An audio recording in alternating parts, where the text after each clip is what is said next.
All right. Here. A little bit late, but here. So, welcome. I was going to do this yesterday, and then I didn't. Because I didn't feel that great. And I didn't really feel like messing with it. And, but today's another day. Just had a call earlier, but I'm now around to work on the Fox. Yeah. Look at that. Desktop. We're going back in time here. Um, I don't exactly have a plan on what to do with this one. That's the other thing I've been kind of thinking about. I was like, what do I even show on stream? Because it's kind of at that point where I'm not necessarily going straight forward with mapping, so it's not like I can really show that off. I'm still like just throwing together different rooms and like, okay, this works, but then this doesn't. Uh, so kind of all over the place, but I think might work on something here. Let's see. Okay, at least audio works. So, at least for the time being, there we go. Got this area, and as I posted on Twitter and such, I've been working on sounds, audio related stuff, working out a lot of bugs. Bugs relating to whole string, which I don't know if I fully solved all of them. I think I mostly did.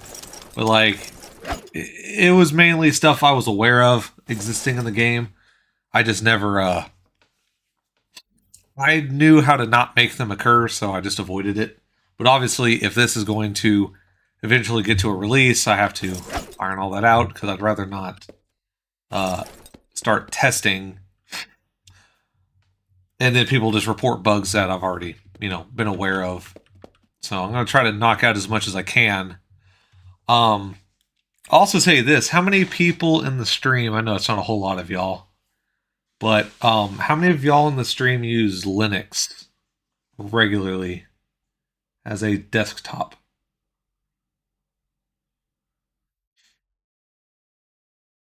I might also reach out on like Twitter and stuff. But I back so back in like the mid 2010s when I was doing a lot of computer related stuff, in and out of high school, I did mess with like Linux Mint, which is kind of like fancy graphics Linux.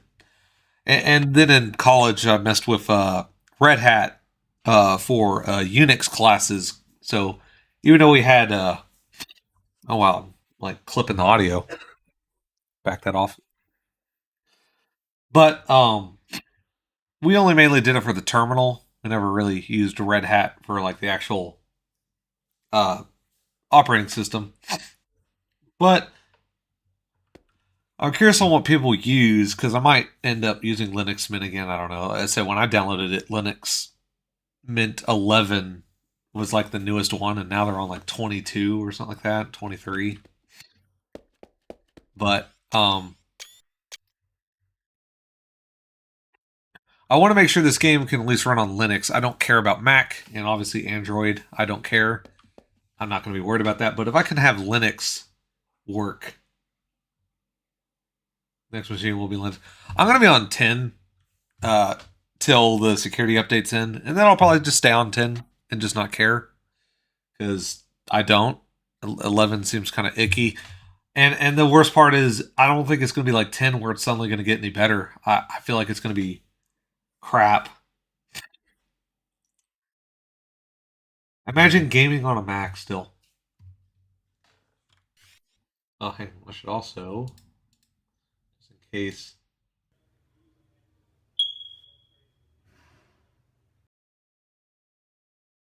General, howdy. Good.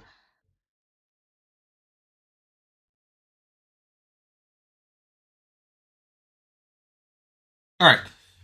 Yeah, but I do want to make sure this game runs on Linux. It's obviously not going to be built for Linux, but obviously Windows compatibility has gone crazy with Linux.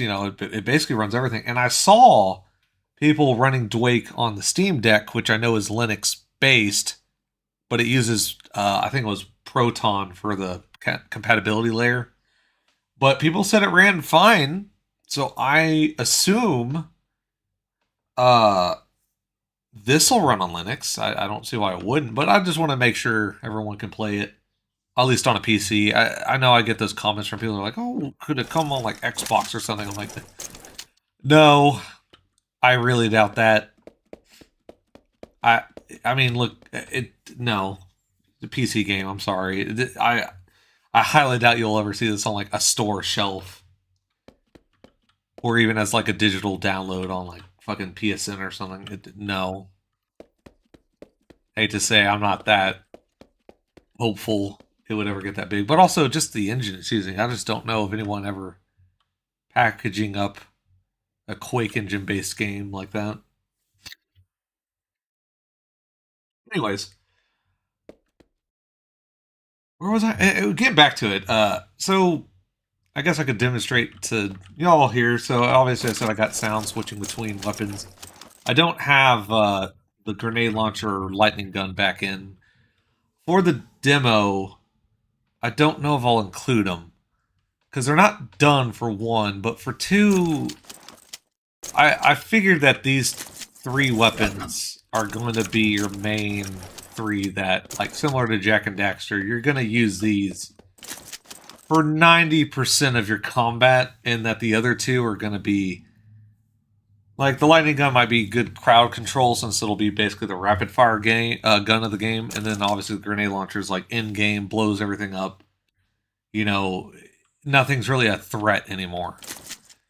But you don't have as much ammo, so you got to kind of think about it. But you know, those would be in-game weapons in a way.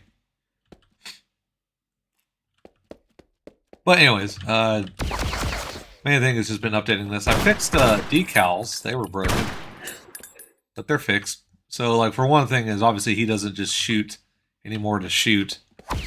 He waits for you to come out of cover, and he does look where you're at. More importantly, yeah.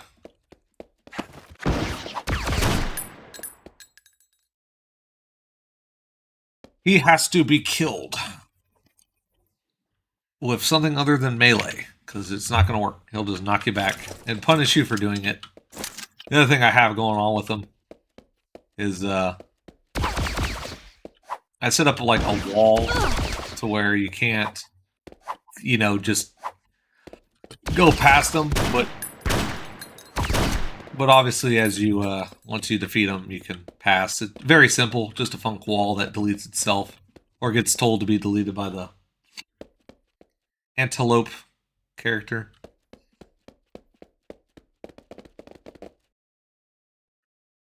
Ooh, sound events.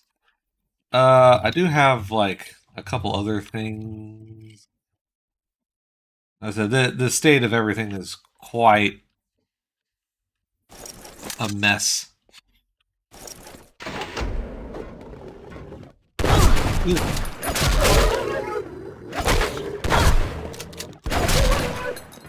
Yeah, I think the pipe wrench is not going to be a good weapon once you get to shoot characters that can shoot. I think you're going to be pretty reliant on at least the shotgun.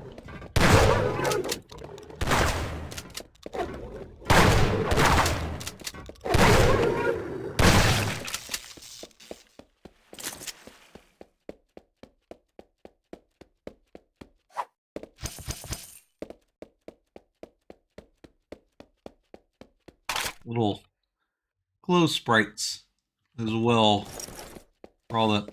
Oh no. Oh. Yeah, little glow sprites. Just to make it more obvious that there's an item there that you can pick up.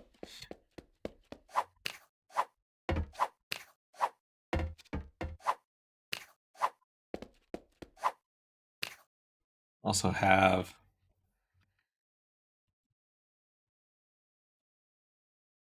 no lights yet, but this was like I'm trying to make more of like a more finished area of a building that's kind of like an office layout. I haven't really taken it anywhere. It just kind of started, and I don't know. I'll have to see how this goes because it's kind of. I'm not sure what to do with some of this building. I think I have. Yeah, this. Part of this because I made all the wall textures match, but similar to the Year of the Dragon demo, I wanted something that involves the player jumping and then getting carried up.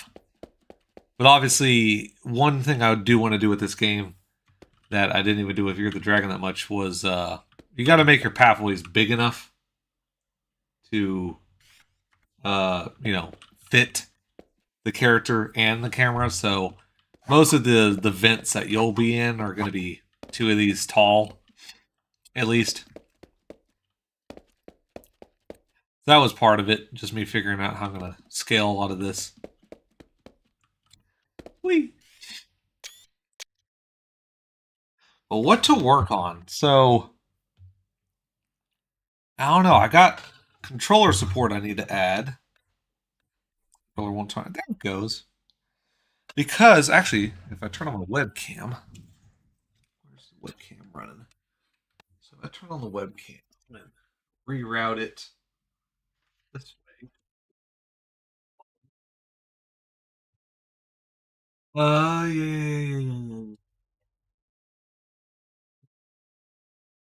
Yes, it does. Okay, fantastic. It's dark. Great. I only have all I have is a lava lamp going, a lamp at the other end of the room, so ambience is kind of dark or it's kind of low. But controller wise, I would like to first of all, somebody here the dragon make a. I want to make it even better than that mod had it. So obviously, I'm going to make a version that's going to support dual sticks because I don't imagine everyone's going to play with mouse and keyboard. I prefer it, but I know not everyone's going to go that way. They want to play with a controller. It's how we played games like these back in the day. So Xbox One controller, standard movement, camera, your buttons, standard fare. I'm going to add something like that. But something I did in an older iteration of the game was single analog stick compatibility. So something like the uh, retro, retro fighters, which is just a modern layout for an N64 controller. Which I also want to do. I can still make the C sticks do your looking, but that's going to limit your buttons somewhat. So I'm not too sure. I could do it that way, but I do want to make a mode that supports that. And this is something I might work on. It's something I wanted to start yesterday, but I never got to it. And also because I picked up one of these last year for Christmas, is a USB. Oh, there it goes. A USB and Bluetooth powered N64 controller. That's the authentic layout, so that way I can make something that works around the more limited buttons that you got. But the idea is to make each of these remotes work, but then make a system where you can set presets. So like if you have an Xbox controller or like I don't know, like a Switch controller you hooked up to it, or like the PS4 or 5 controller, or like one of these, I can have presets where it kind of knows what to do with everything, so you don't necessarily have to even adjust the buttons or the analog stick. It's already set to how it should be, and that's one thing I wanted to go on with this to make it a little bit more user friendly. If I go back to turn this off for one, okay. Bye-bye. You can't see it anymore. Off that. All right, if we go, that's not what I wanted. If we go, create a new one of these, go back, go to Year the Dragon, go to build. Let's go to the developer because the controller's hooked up already. There it goes. For those that didn't play it, this is an okay implementation of it because I did add, so that way you can test your analog sticks, make sure they're actually working. Because that's the one thing with this older setup, this older game's input code. The controller support was written in like 95, 96. It's that ancient. It uses Windows Direct Input, which in and of itself is not bad. It still supports modern controllers up to this point for the most part with analog stick and everything. I don't believe Rumble works, so I don't know if there's anything I can even do about that unless I switch controller schemes. But analog sticks are a bit of a mess, and I don't know if I've ever explained why, and it's why the right stick thing exists. Is because there's like 6 or so analog inputs that direct input looks for. And up, down, left, and right, that's already 1 for up, down, and 2 for left and right. And those change based on the controller you're plugging in. So you could plug in a controller and like the right stick is assigned to 2 completely different analog inputs on direct input. They're under 2 different types, so this won't even work.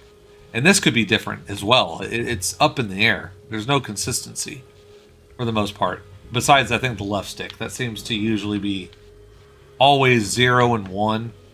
And you would think 2 and 3 would be this one, but I've seen it different. And right stick fix, I think, switches up and down with a different one, but that's because of a PlayStation controller, I think, had a different layout. But point being is, I want to make it to where you have the same test setup where you see your analog sticks and everything. But you can, if it's not automatically set with like a preset, like a drop down, like select your controller, you can manually go through, move your analog stick, and adjust what axis it's messing with until you see it do what it's supposed to. And that way, you know, every controller is basically good. And there should be very little to go wrong there.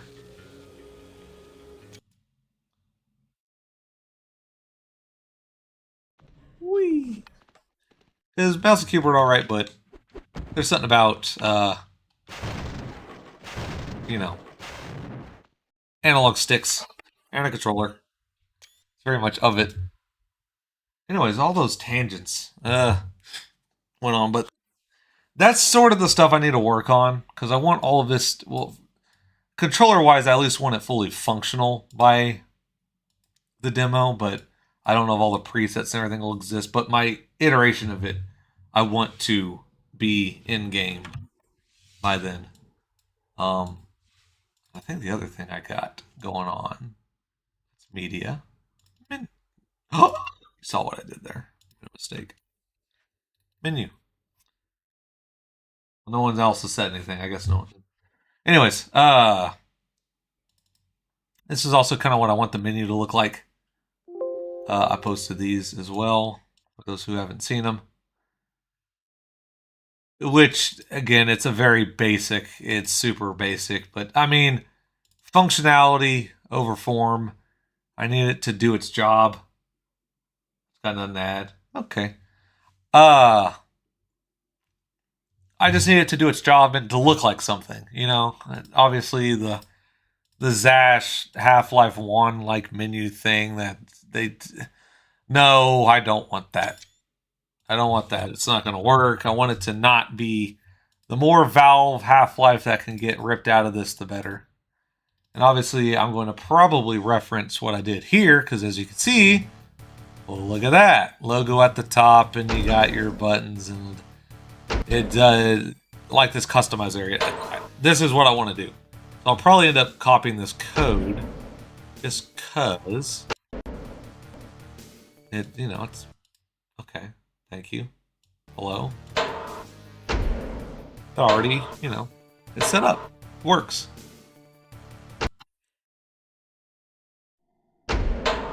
Hey, look at that.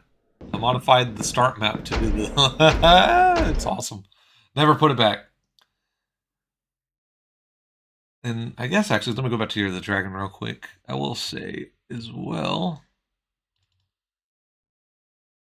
I do want to do a profile system as well, where when you select a save, all of your save is just on this one file, and not like, oh god, the way that saves are done in Quake and Half-Life. It's so bad. It's such a like.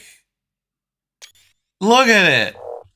It just keeps creating them. It's bad. This is stupid. I hate it. It's going away.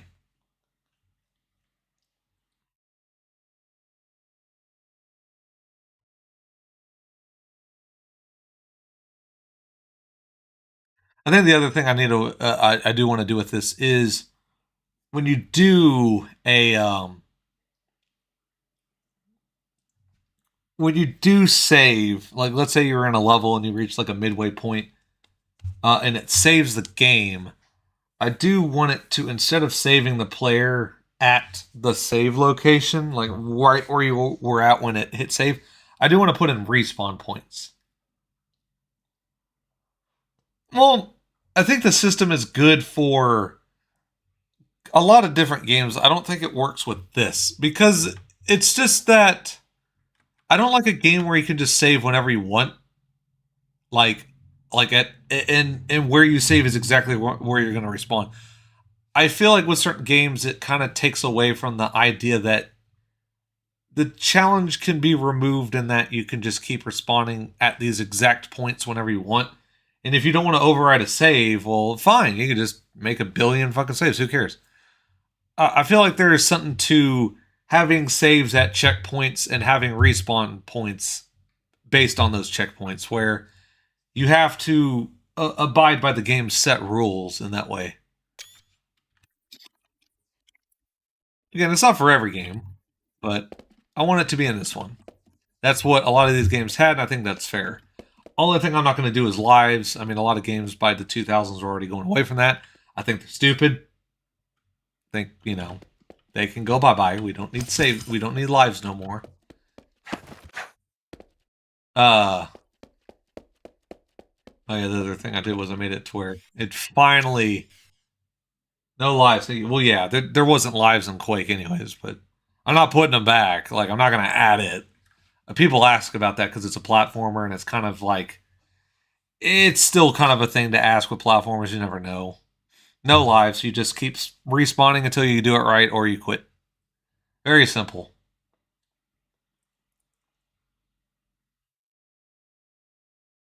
Half-Life this whole time or Zash? By the way, hi. It's Zash, but it's Quake for the game code. Zash is still the engine, but even then, I'm stripping out a lot of Valve stuff. It's, as you can see, VGY, which was a part of Year of the Dragon in this. This is a Valve DLL. This is for their visual display stuff, like when you're in Half-Life or whatnot that comes up. All going away. All going bye-bye. Oh, a lot more stuff. Oh, hello. Hello, hello. I'll have to restart from the beginning because of one fault. Yeah, I think the only thing I'm going to do different than like something like Jack is I'm actually going to give you checkpoints.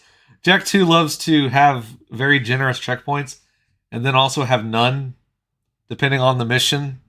Seems they just kind of forgot on some levels to add them. You and your friends are dead. Everyone died.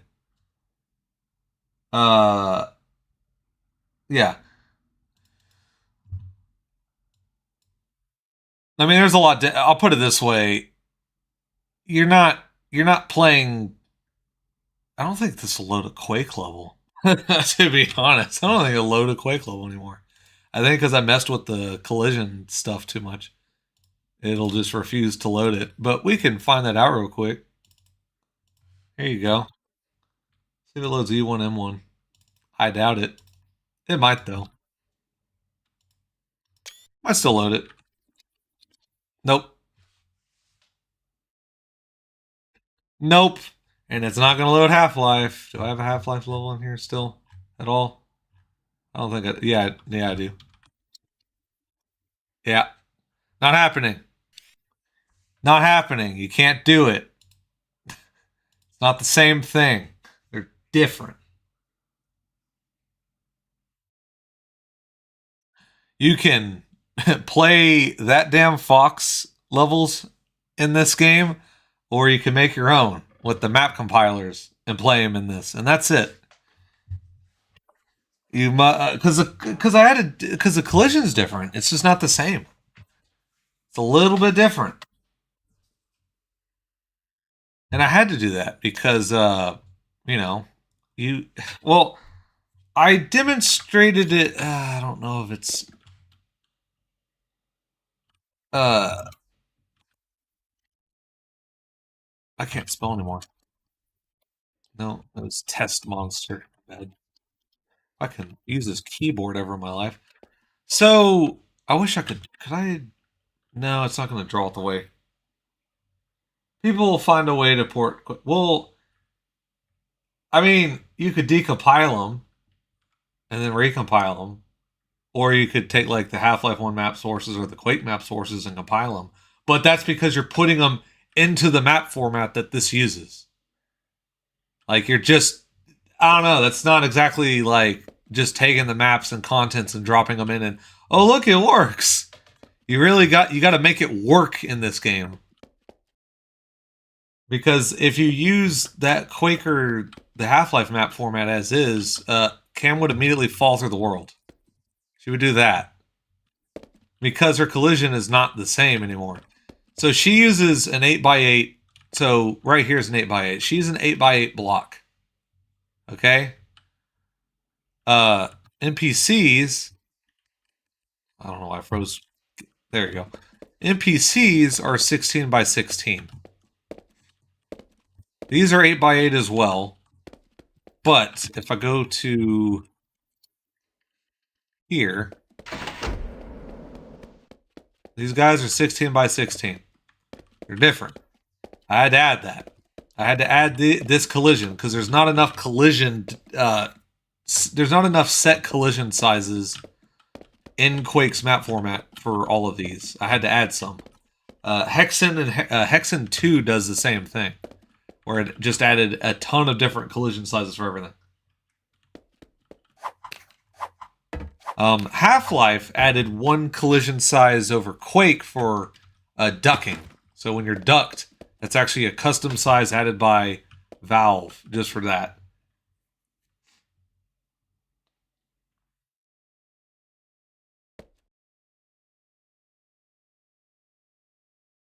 Well, yeah, no, those engines weren't built for it, but I mean, you can.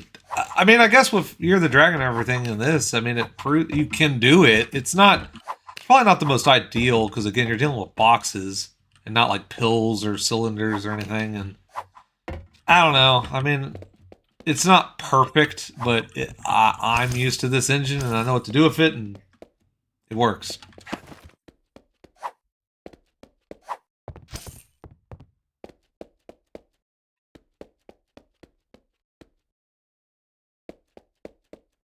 Also, the other thing is, I did the light grid. Yeah, I was working on this in the last stream, and I never. It was frustrating, and I wasn't making progress, so I gave up on it. So I just never finished it. But I managed to get it working off stream, like a couple hours later. It was great. But yeah, light grid. If not, there's a video. If you don't know what this is, there's a video on my YouTube explaining it. But essentially, in Quake and Half-Life, entities like the player here look for nodes on surfaces, which is just the floor, to get lighting data. In Half-Life, they added the ability to look at the ceiling, which is actually just the next floor above it. But point being is, it doesn't know your brightness when you're in the middle of something like this. That's why it's just turning me red even on by a blue node. So obviously when you turn it on, now all of a sudden your lighting reference is 3D. And it's so much more accurate. I'm so glad I added this. I want to go back to Quake and add this, even though it's first person, because it's such a good upgrade. It should always be a thing. This shouldn't be an add-on. This should be the default because it's just a normal improvement. What else? I don't know if anything else has happened since then. Probably not.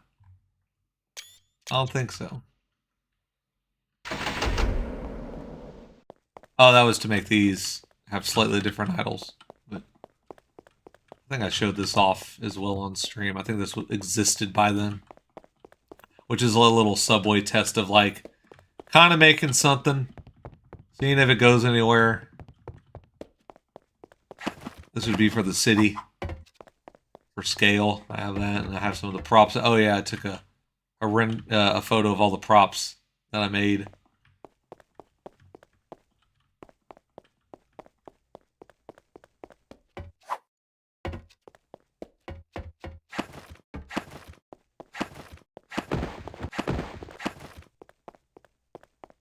I think I also another thing I saw. What is it? Light grid.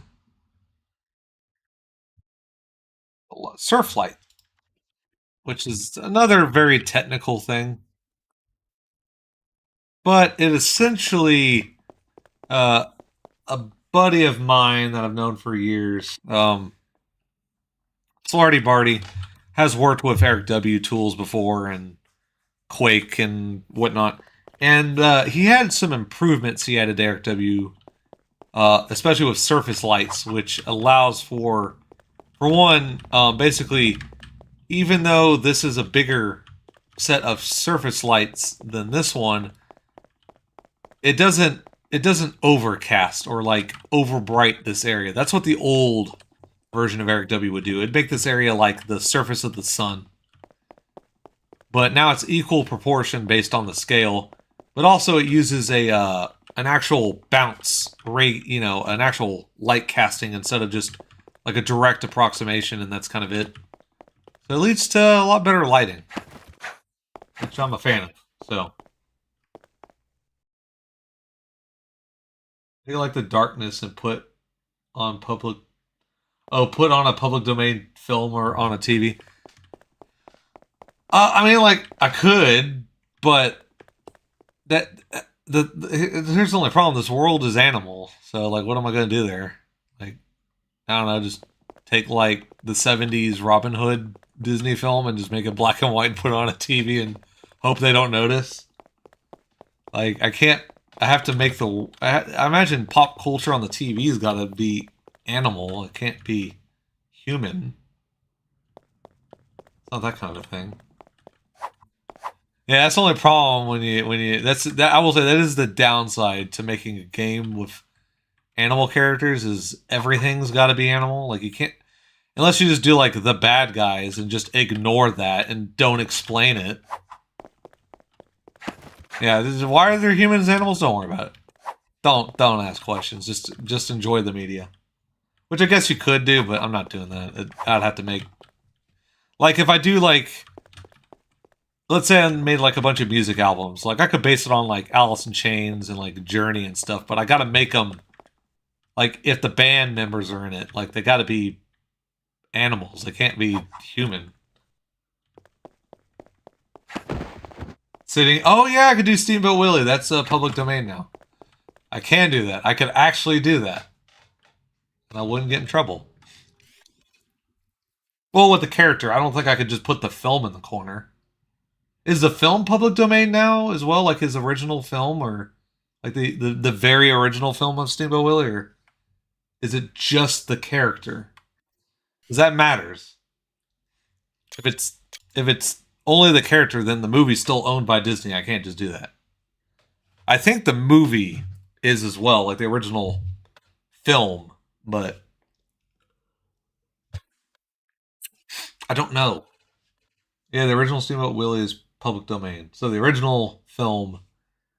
Oh, I guess I could put it in. Maybe it'll make an appearance. Thank God for copyright laws not being extended again. Anyways, I haven't worked on anything yet. I've just been showing stuff off. Should probably do that. But it's just kind of a, what do I want to do? It's all going to be somewhat uninteresting to do because of what everything is. The menu might be see, it's a lot of head work to... Oh, I guess we could concept menu stuff. Because obviously, I don't have, like, all of it figured out. I could do the rest of it.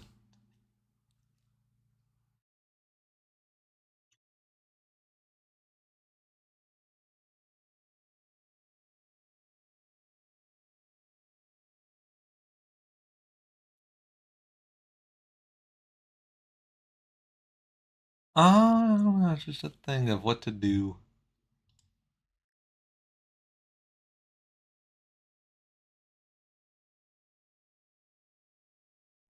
I also got model stuff to do. I mean, I always do. For one, um, I don't even think I got anything in the... Jesus. Oh, yeah. There's all those separated. The shotgun, I do not have... As you can see here, I'm still using the original iteration of the shotgun for idling. I have not done a proper shotgun idle. Need to do that. That's not done.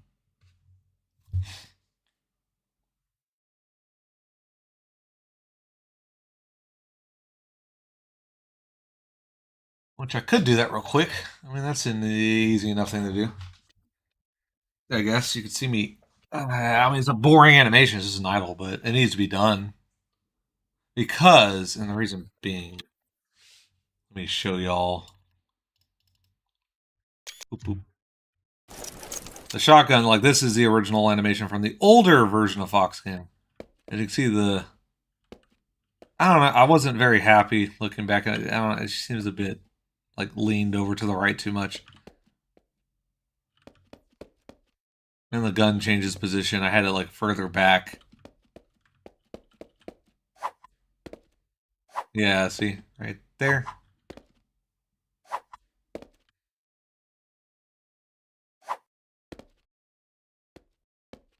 Yeah. Anyways, I can possibly do something with that. Apparently, it's public domain. It's a French puppet film about Reynard the Fox. I've never heard of this. No idea what that is.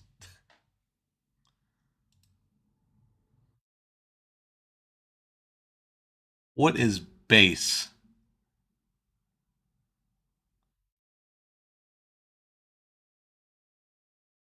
Is that... I guess that's the new direction. I guess that's... Yeah, see? I kept her pose less leaned over. I figured the... I don't know, I wasn't a fan of that as much. I don't know. I think because it... I don't know. It looks a little less appealing. So... Yeah.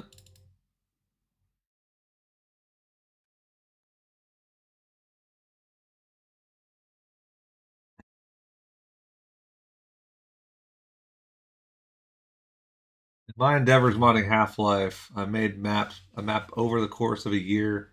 It's about 9 seconds long. Why? Perfectionism, of course. Yeah.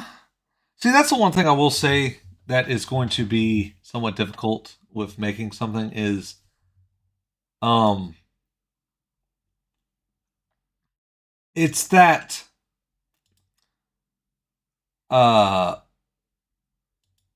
like I've made maps before, and I've made some original maps before, but I've never made maps for a platformer before. You know? Um, it's a different thing. You can't just take like a Half-Life map or like the skills of it. A first-person shooter to a third-person platformer, it's a lot different because now you have a camera to deal with. You have a character that can jump a lot higher. The rules change. So you can't just make maps exactly the same way. You can't make them all smaller and claustrophobic and maybe have small little details here and there that like you can interact up with up close. You got to deal with the fact that you have a camera that's back here like this. You got to make room for it. Another, again, like, I don't know why I did it so much, but like Year the Dragon with Office Complex, I had to add all these little sections with platforming where you have to jump and glide and do do all that because the chapter itself has basically no platforming. It's Half-Life. You're in an office. You're just going down hallways and into rooms. It's not that exciting. In first person it is, but in a third person game it's not really. You got to make something more interesting and engaging. And yeah, there's that for one, but for two, when it comes up to original concepts, I've never really mapped anything for a game like this before. Everything I've mapped has always been very for Half-Life basically, or Quake or something. It's been for a first person shooter, and I kind of know what I got to do with that. I said I have yeah, on my ModDB, which has almost been banned already apparently. Yeah, I'm a fun. Hey, what's going on, $2? Uh, but like I made this. It's just another office complex. I made this over 10 years ago now.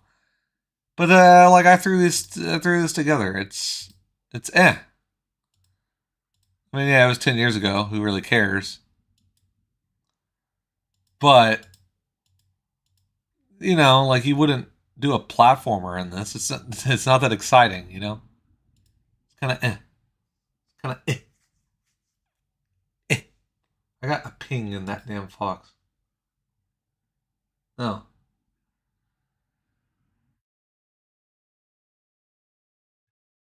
check that out later.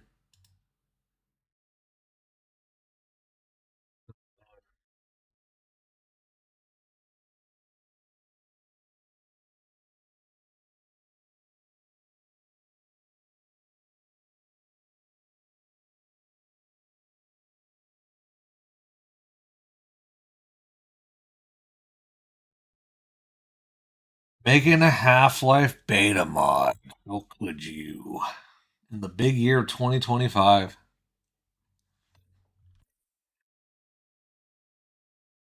How could you?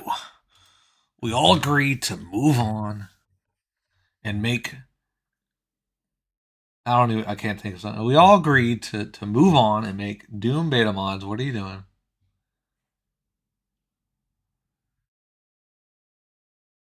What I need to do is then pull up defaults and is there idle here? Yeah, here it is.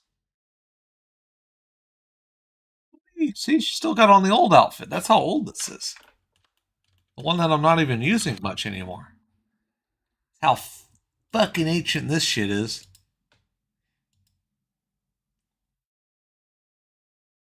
Beta was cut because it sucked.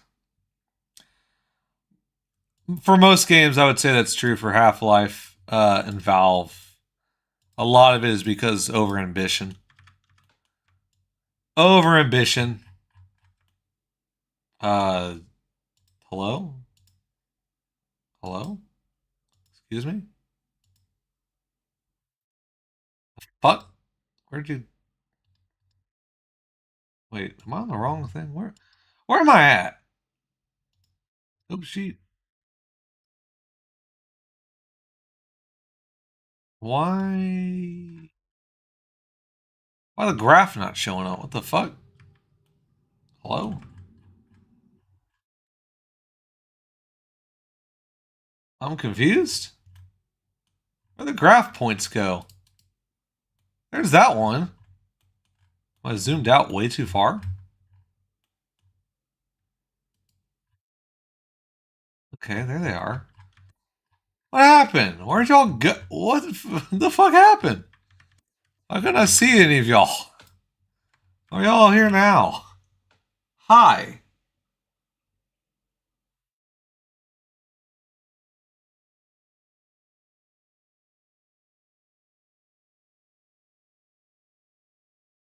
Oh yeah, that's why you do anything. I mean, I make what I make because it's fun.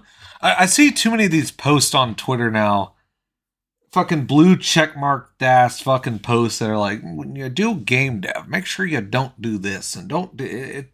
It's all these things because it's always aimed at success. You're making this because it's about what you're going to get out of it. If you're making a game because you want income, like, and not even like to pay the bills, you want like grandeur. I don't know. I don't know. I don't really respect that much. You make it because it's fun and you want to make it. You know, why do anything? If you're doing it only for the money, then I guess it really is a job and it doesn't matter. It's like I don't necessarily have anything against the guy.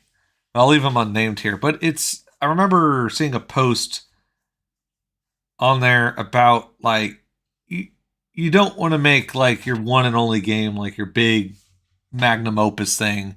And I think that's kind of true. I feel like you should always experiment the water with smaller stuff before you ever do anything bigger. I feel like that's pretty true. But I think it was like a thing where you got to understand that you can't love like these characters that you're making and whatnot. And it seems very unpassionate about doing stuff because you got to accept that, oh, this could be a failure and you just got to move on and write it off and to get rid. And I don't know if I agree with that. I don't think I like that because I feel like, I don't know, why did I make this?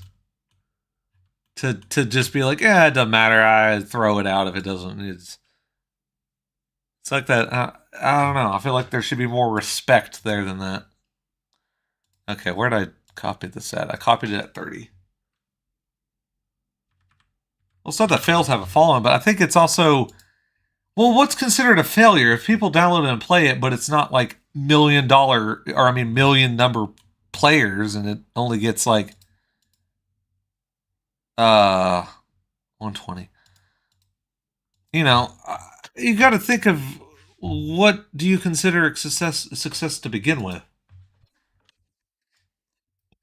You know, do you want that, or am I fine with getting like a couple thousand and that's it?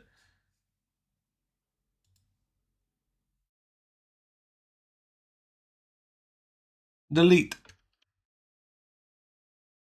V. Then paste. You're not pasting. Oh, you know why? I'm in two different Blender files like an idiot. Uh,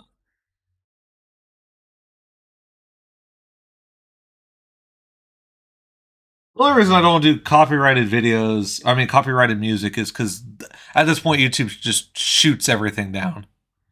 One of the old Fox game update videos, development progress videos, I had a song from I just forgot the name of the band.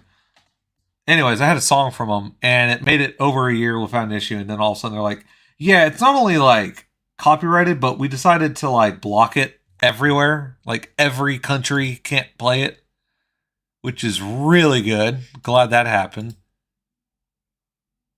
I don't know.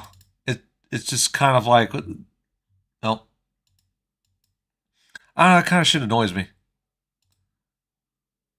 because it's not like I was giving you the song for free. It had audio over it. You couldn't just download that and be happy. I feel like that's somewhat within the fair use. But also, if you want to make money off of the video, I don't give a fuck. Copyright claim it and make money off of it. I'm not there for the money, anyways. But blocking it from being accessible is just crazy.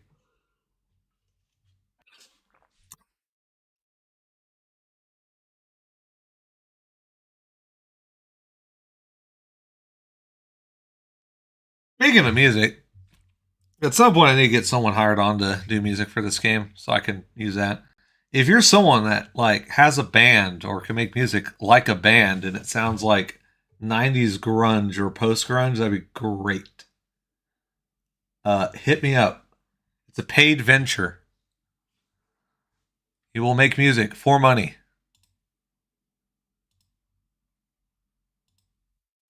Okay? I need to append. That's what it was. I'm like not thinking clearly because of chit chatting too much. Idle. Uh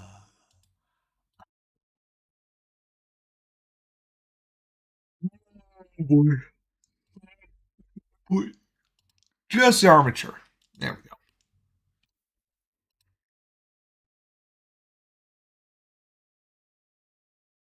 Now,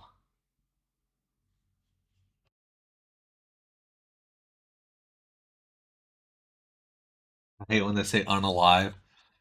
Well, partially that, but I don't know. It's like people censoring videos at all, where it's like, the people watching it are mature, and then they censor like the word shit or something. I hate that. I just hate like Oni plays videos. How they went back through and like edited out swearing and all these videos. I'm so annoyed by that. But it's not even their fault.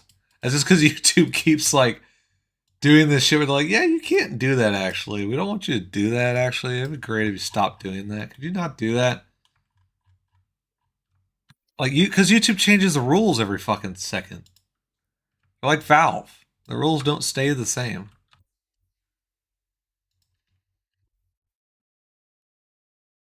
We change the rules when we want to. There you go. See, look at that. Hello? Yeah, we're getting rid of you. Bye bye. Tail wag. Yeah, YouTube will allow porn to go. Yeah. Uh, for those that are real fans of my channel and like freeze, y'all know about the H Doom playthrough. H Doom playthrough. That was a big one. That was a big one. We played through H Doom because it was awful. It was like one of the most successful videos of me just playing a video game with friends ever. Had tons of views, like 20, 30,000 views. YouTube then changed the rules. No more 18 plus stuff. Deleted the video and everything, and it was awesome. Real great. I have the video. I saved it. I never. I still have the exported, from Vegas version. So I still got it. There's just nowhere I can put it because you're not allowed to do anything on the internet that's adult oriented anymore. Unfortunately, the world is sterile because children might be on here. That's what happens when he closed down Club Penguin in Toontown. That's what happens.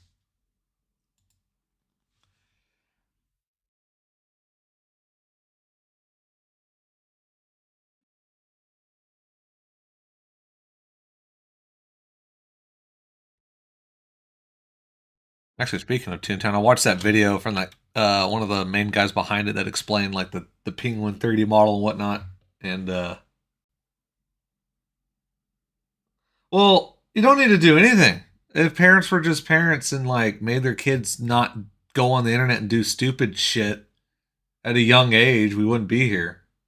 It's literally a lack of parenting is the only reason rules like this exist ever. It's the only reason.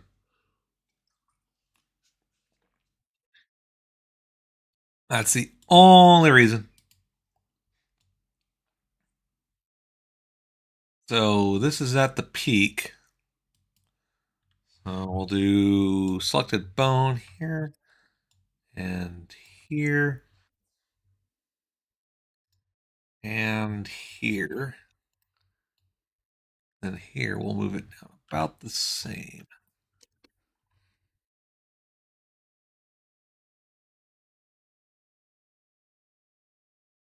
Down just about like that, I think.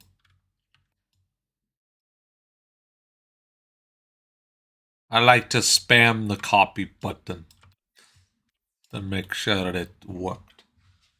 Society needs to raise my kids for me, kind of shit. Yeah, kind of. Well, it's not even like anyone necessarily isn't. It's just they assume no one is, so they just do it anyways. That's what we were talking about. That call was just that general like lack of parenting being the scapegoat for all legislation in recent years on the internet.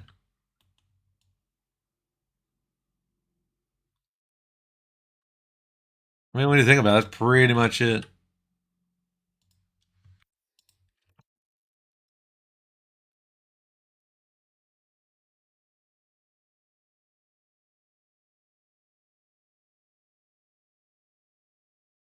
All right. It's looking pretty good.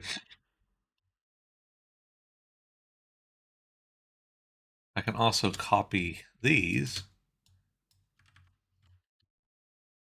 because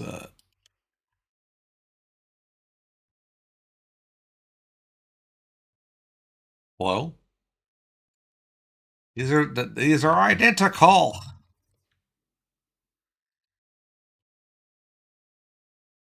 Let's paste them. I might have to set up an initial set up like an initial thing to copy it.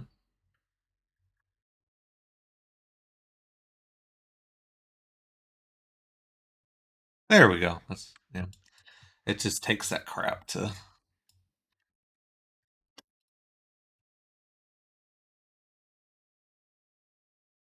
You seen these videos of dumbass Gen kids going when you're. Oh my god, dude! So many. I hate reading shit like that. Oh yeah.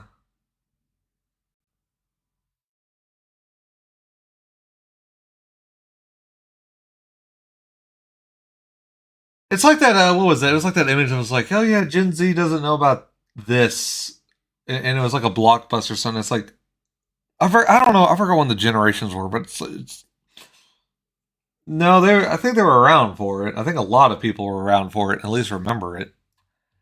But also, I hate this thing that's like it's exclusive. Like only we really had it.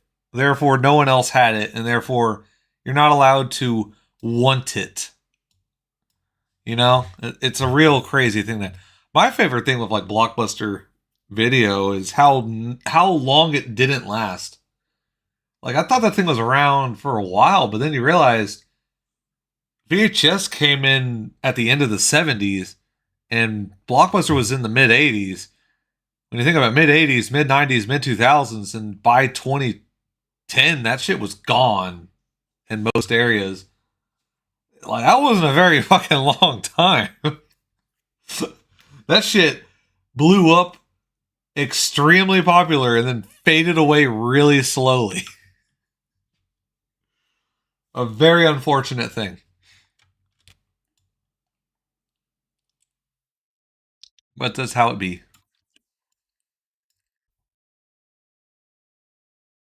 I'm gonna copy the ears as well because I assume they're doing. Yeah, they're doing some stuff as well.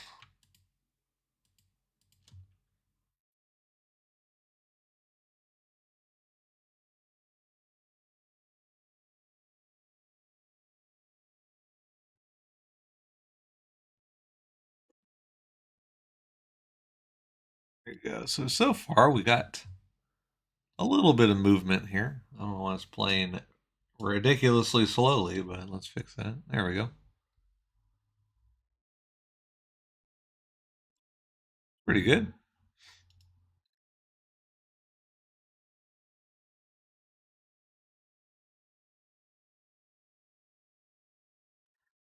Yeah, I had a Blockbuster Video right down the street from us, and there was a whole lot of them around. Last thing I ever did at one was when the one right down the street from me was closing. I I went there with a buddy, and they were having that like going out of business sale, and I bought a bunch of DVDs. I have a whole bunch of them still. I got a bunch of Dragon Ball Z movies when they were on DVD. I got like the entire Family Guy Star Wars series for some reason, and I got the Blockbuster versions that came with like a bonus DVD. Um, yeah, I had a bunch of stuff. But I asked him, I was like, what about video games? What do y'all got? I just see it's all movies. And I was like, do y'all even have like GameCube era stuff or N64 era even or something like that? And he was like, no, we did, but some guy came in and bought it all. I was like, fantastic. My chance at having probably a stupidly large collection of games gone. I mean, I probably wouldn't have bought them all, but I don't know. I just remember like renting Kirby 64 and stuff like that from there. And, you know, it was fun. All right, what's going on with it? So this is at 5. This is offset at 5. Okay, that's fine. We can do that. We can do the same thing. We just leave it where it's at.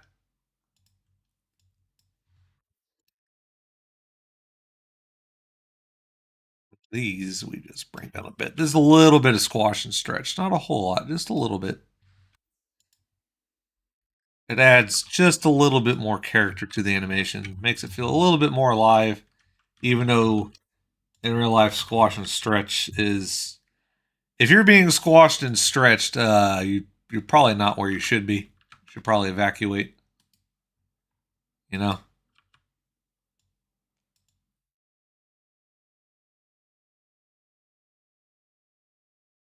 I was a 2000s kid, but I had some.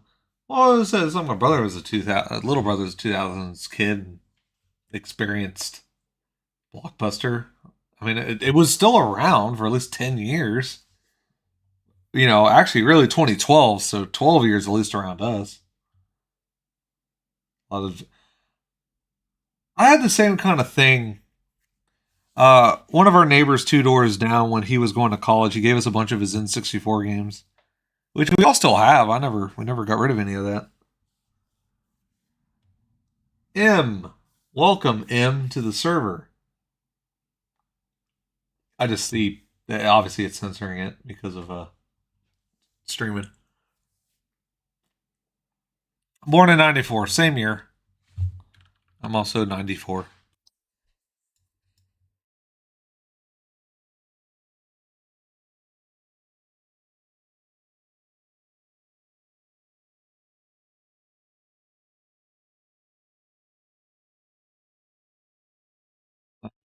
Sachuda Global, or just a hair? Actually, let's redo that. Yeah, not a whole lot. Just a snudge. A little bit of, again, because this. Oh, well, y'all didn't see that. Y'all didn't see I was off by a frame. There we go.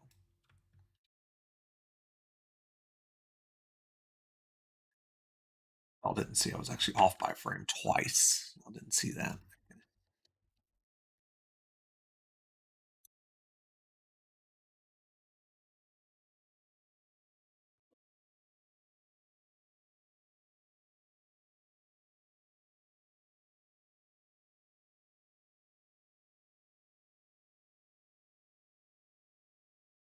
All right, there you go.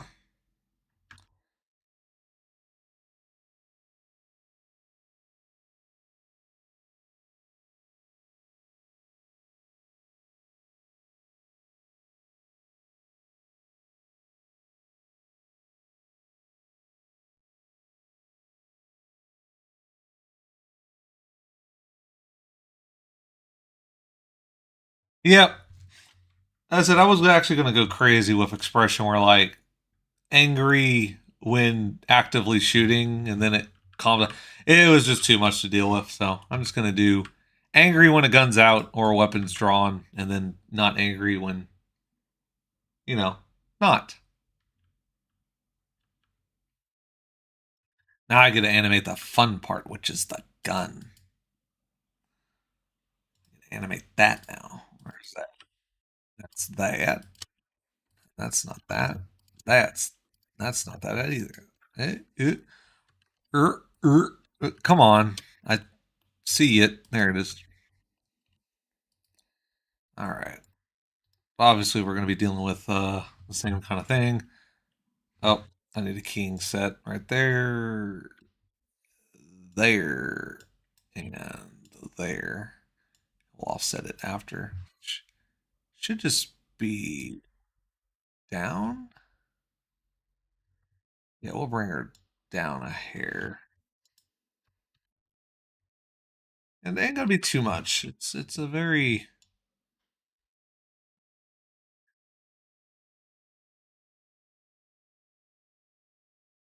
up there.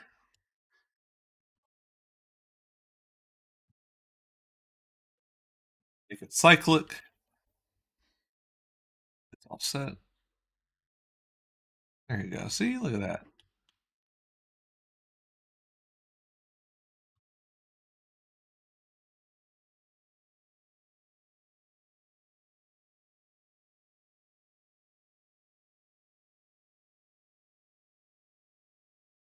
Fantastic. Only other thing we can do, which I didn't do on the original, well, because I have a weapon drawn, add a little weight to the weapon by doing this to the. Actually, you can do it up a hair. Go down a hair first. So we'll go there,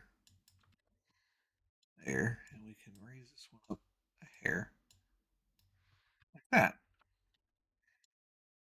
And now we have even more.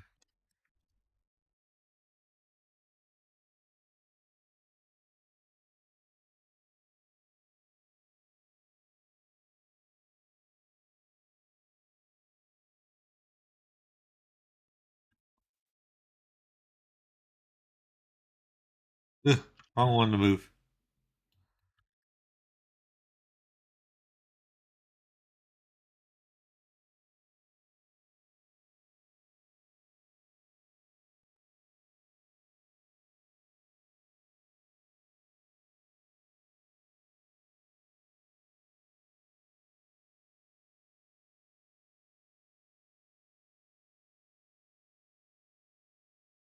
It's not moving enough. Not enough movement.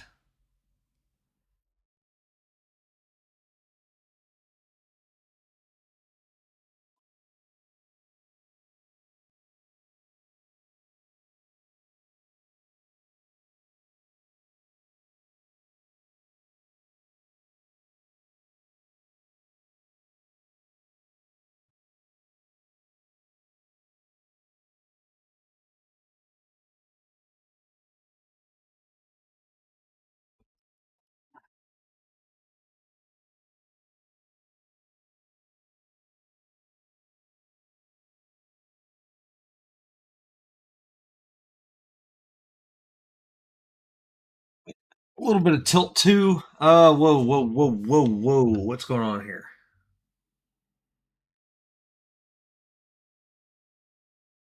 Oh, okay.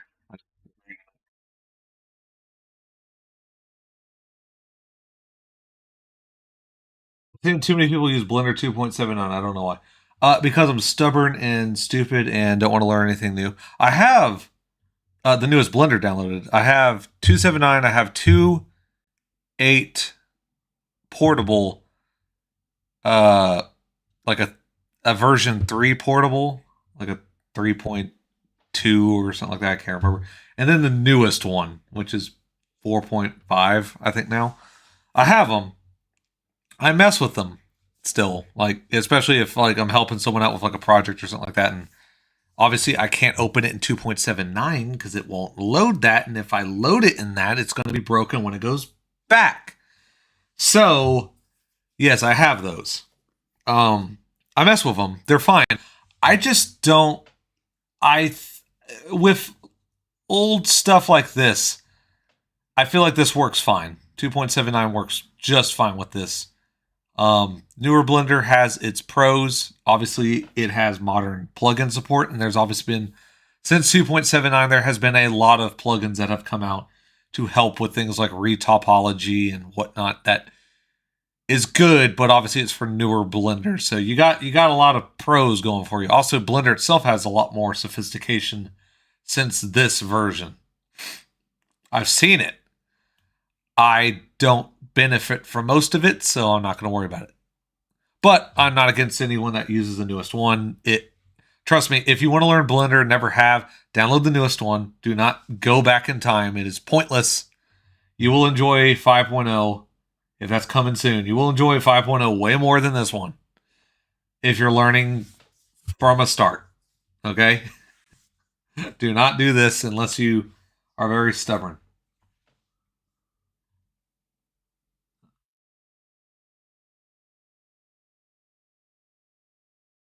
Anyways, I don't think I need to animate anything else on this. I think we're good. So, with that said, I can delete the original armature. I can switch this armature back to options, and I did save it as idle 1. So what I can do is I usually do this. And the other thing I need to do really is SMD anims. I have so many animations I do not use. Idle 1.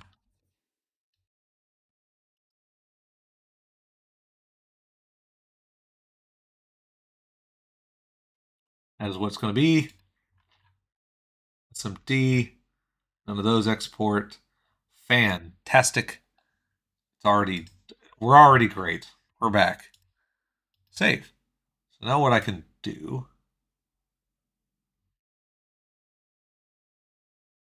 I just want to make sure y'all can actually see it. I just thought about my wait, can y'all even see this properly? Anyways, now I can bake the animation, which is easy to do. You just do this animation,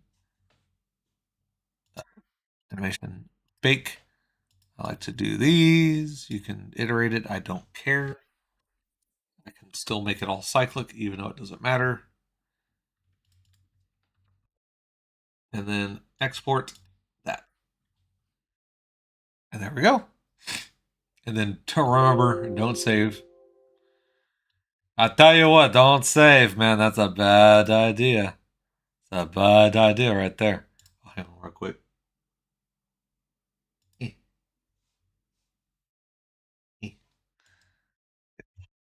Make sure I don't have something important open on Notepad++ before I turn it on. Okay, no, okay, good.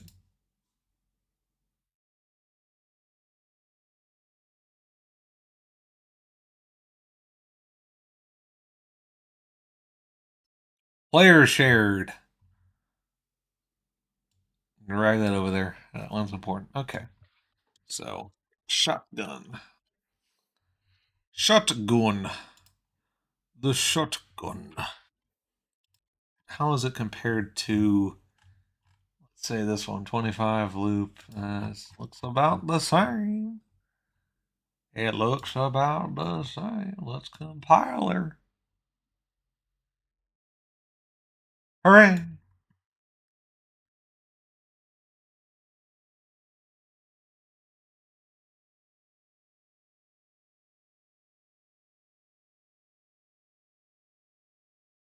Oh, I see that's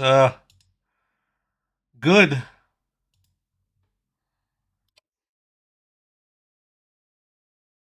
We can go to Yaw and see if it works.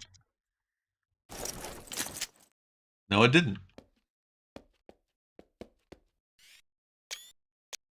All right. It didn't work at all. But that's, don't worry. We're good. I know it's wrong. Yeah, I mean, I still use 2015 30s Max, but with new Blender. Well, 30s Max really just hasn't changed since God. It really just hasn't gone anywhere since the 90s.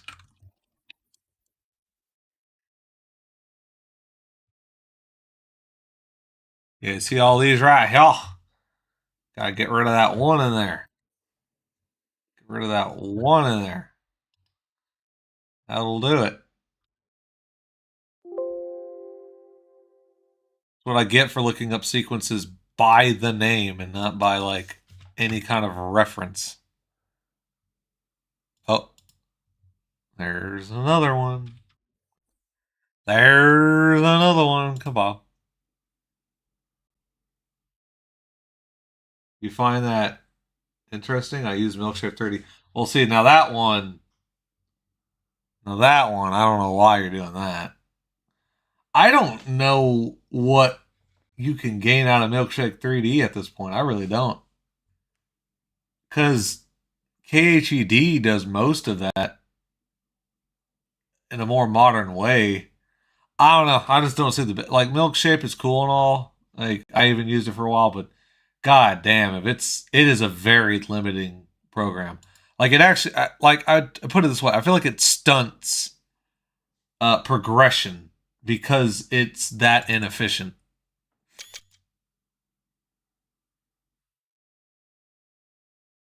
Well, Blender's free.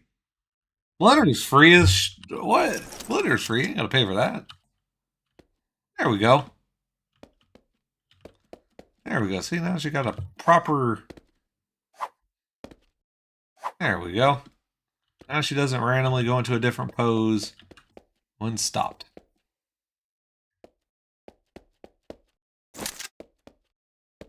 Fantastic. We're getting up there.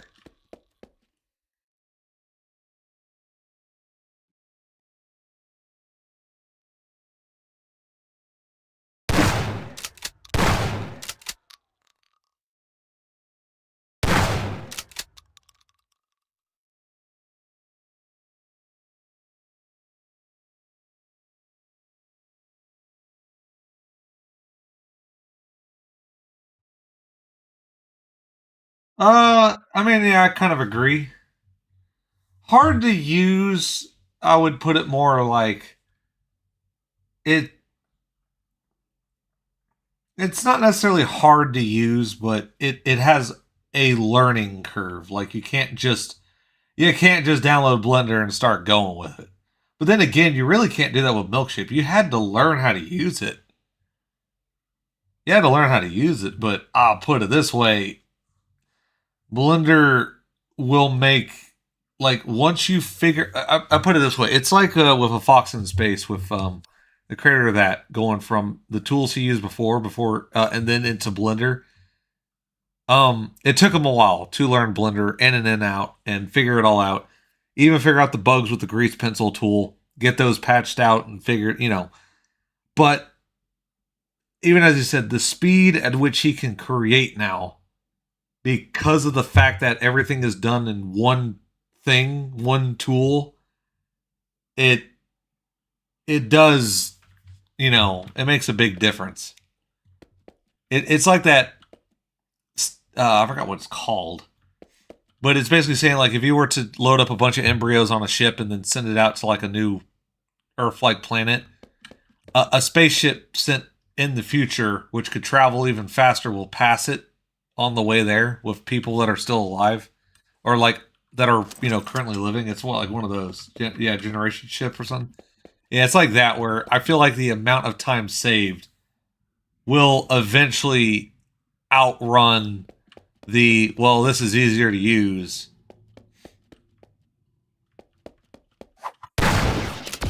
Ah. Oh, yeah. Is how you switch the outfits if you don't feel like doing anything.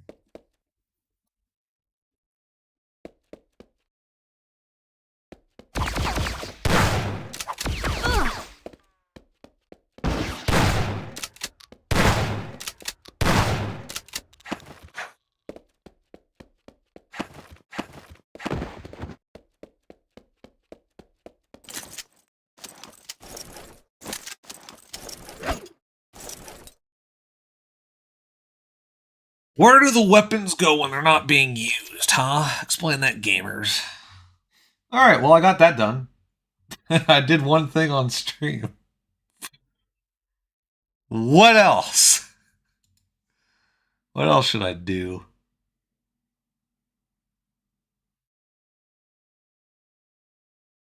You got that done for sure. Yeah, I got one thing done that really. Oh, I was lagging there a second. Make a better info player start for the maps because that's horrifying. The lack of eyes is pretty good. Release the full game, please. Make Wario eating chips. No, I don't think I will do that. I think I'm going to ignore that request. Actually,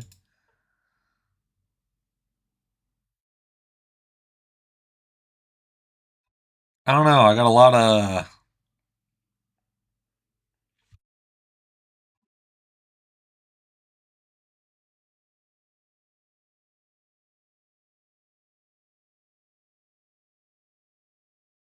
What did I say sounds cool? What sounds cool? No, I'm not going to do that. You think that's cool? I'm going to ignore that. I guess I could mess with map stuff. I was like, I haven't re-added like funk, uh, rotate and all that.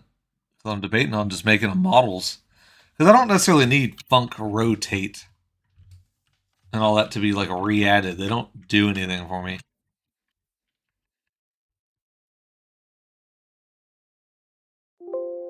No hidden objects, huh?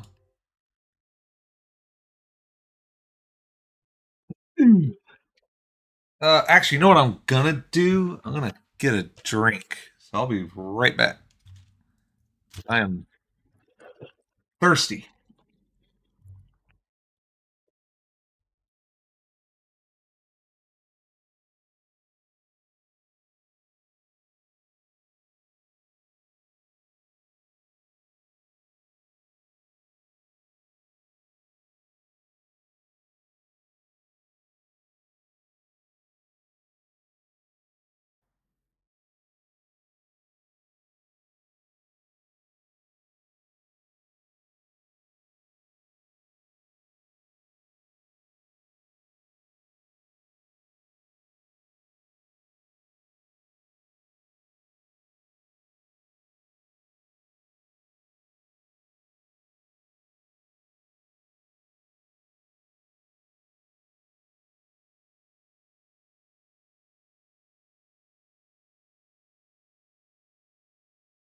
All right, in the holiday mood, we got some eggnog and shit. Cause why not?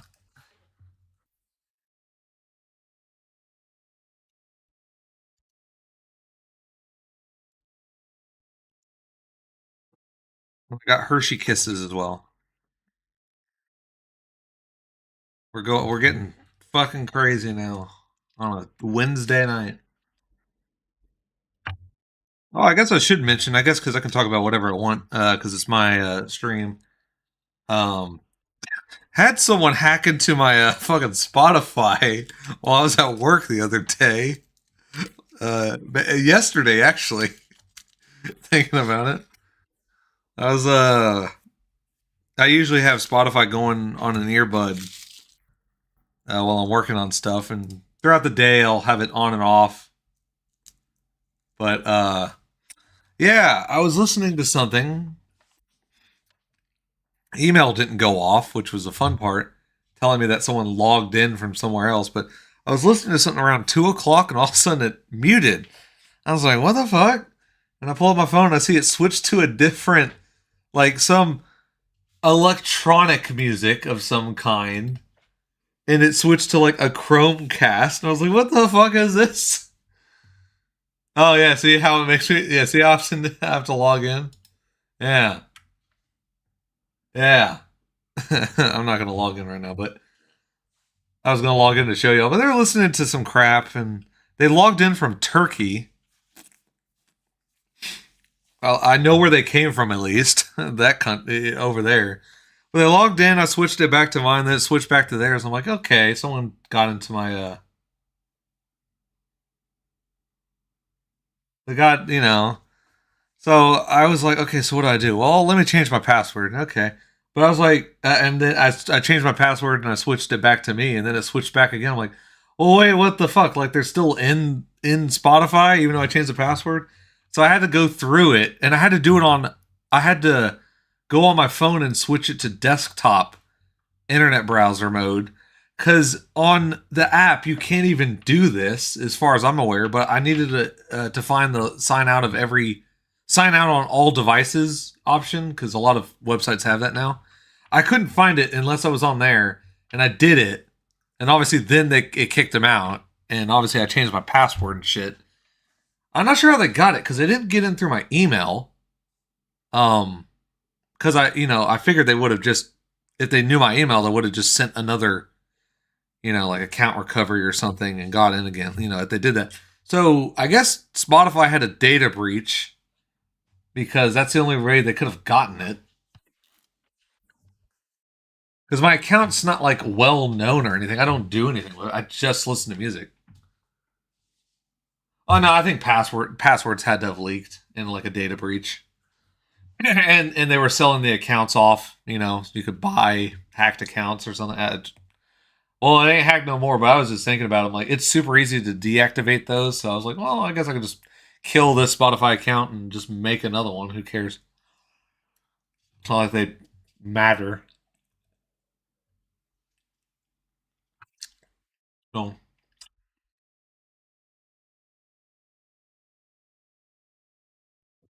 yeah, that was a fun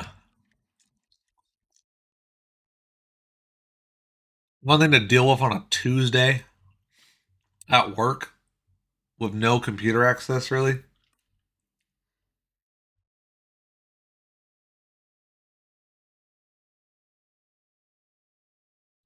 Well, that'll teach them to do that. Maybe don't do that next time. Like a Spotify, it costs like fucking. Well, I would say $2, but not anymore.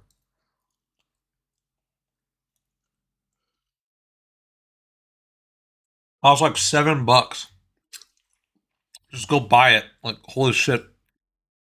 If you don't want the ads, or better yet, get YouTube Music. I think it's even cheaper. Like, why in the fuck would you ever pay for this? You know?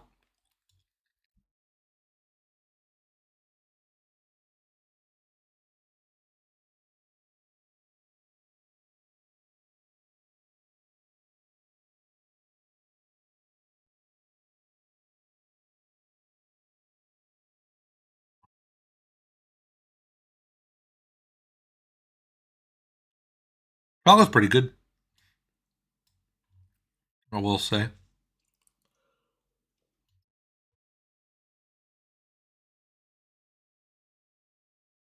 chocolate is pretty good. I like it.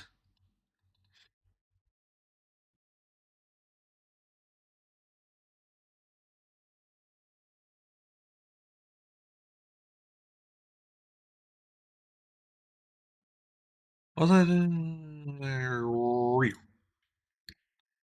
right, we're gonna put you two down.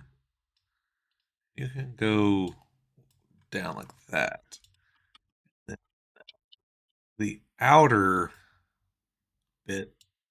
There we go. We can do that. In fact, we're gonna change this. Well, that looks kind of cool. We're gonna make it that.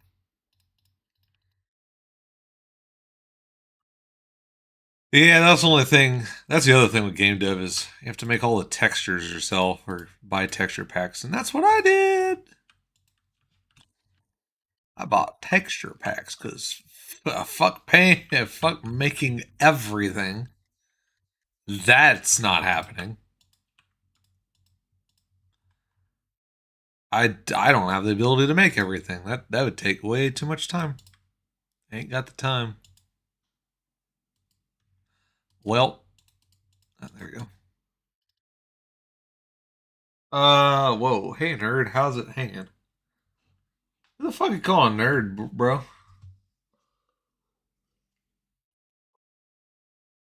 Fight? No, I'm just kidding. Yeah, these were made by. I can pull them up. Strida or Brad. He's. Wow, I got a lot of notifications on Blue Sky. I'll check those later. How about Twitter? Do I got any notifications on X.com? Yeah, I got some on there too. Jesus. Okay. Now I know when I link to a stream, I need to make it a video of nothing happening other than the game being broken. Search. There we go. This guy. This person right here. If you want good texture packs, he's got some on his itch.io right there. I bought some of them. They're good. Anyways, because I see political stuff in his timeline and I don't want to get involved. So I'm going to avoid it. But yeah, if you want some good texture packs, he makes good textures and they're very reasonably priced for the amount of effort he puts into them. I think he should charge more, but they are very good and I recommend them. So there you go.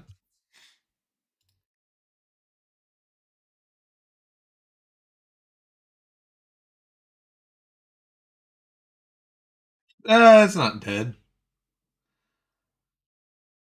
Everyone says X. Everyone says I keep saying X. It's Twitter. It's never going to stop being. That's the dumbest thing he did. Was just the rename. Twitter being dead. I know. Everyone who says they don't use the website uses the website.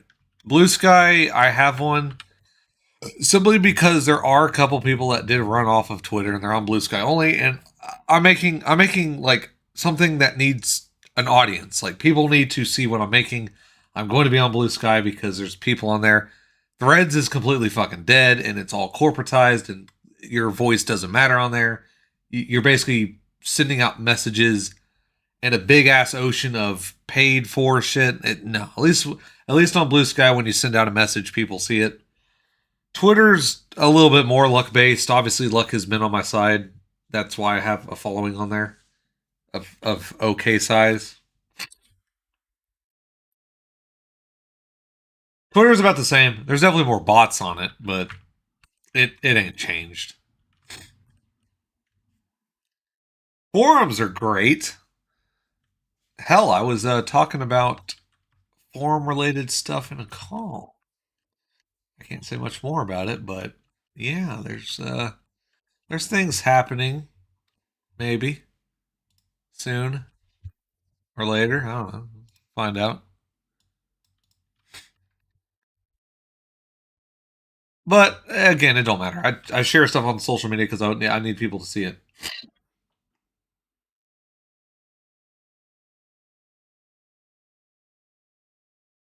You know, I don't browse Blue Sky very much to browse it. I see a couple things by people. I don't browse it a whole lot because on Discovery, even though I have the content filter on, it's a mess in that regards.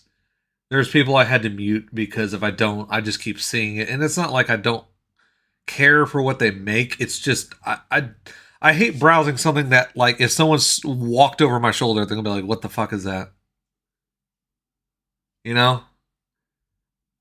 And another thing with Blue Sky is, well, yes, I can make posts on there and people see them and it has reception. It's not like it's not as far reaching as it could be, but it is a nice little tight knit thing. It's not as far reaching as it could be. Twitter is a lot more far reaching, but obviously it's far more luck based. You can make a tweet and despite having 6,000 followers, it can get less than 100 likes. I don't know how that works, but that's how it works. You can also make a post and it can get 2,000 likes. It's a fucking mess. It's hard to. It's not consistent. I could buy a blue check mark and it would be more consistent. I put it that way. But I don't know if I want to spend money on another piece of social media. I already spend money on fucking Discord. I don't know if I want to keep buying social media to exist on the website. It's starting to get a little too much like I'm spending money for fucking everything to just be like I might as well work in obscurity, pay for nothing, and then find a really good advertising company of some kind. I don't know who you would really talk to, and advertise my shit when it's ready to go, and that's it.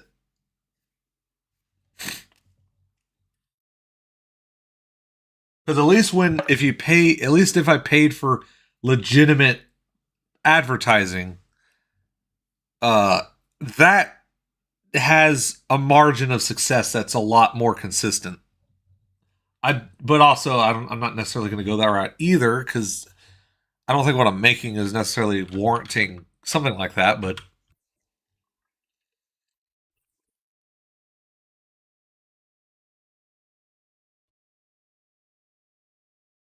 Anyways, so that's 2 below. This is at level, and this is 2 above. That looks a lot better.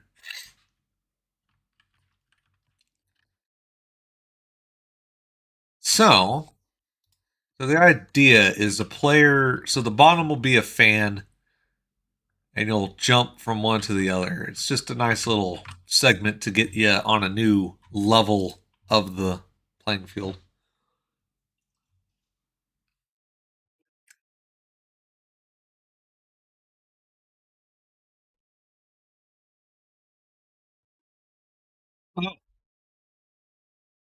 All right. Best part about it getting cold outside is being sick.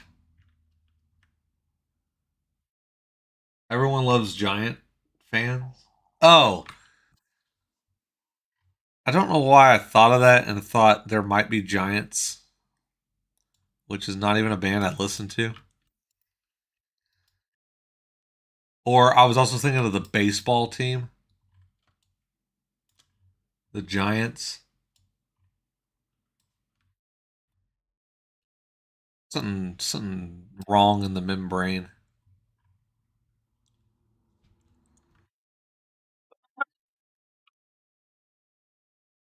You can't make a video game without comically large fans.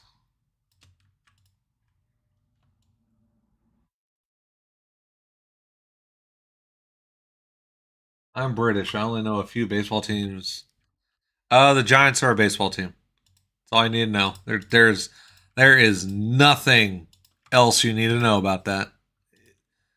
There is nothing else I could tell you about that team that matters because it's baseball.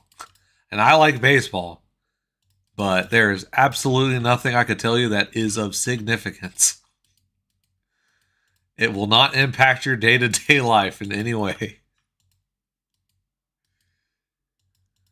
because it's a sports team.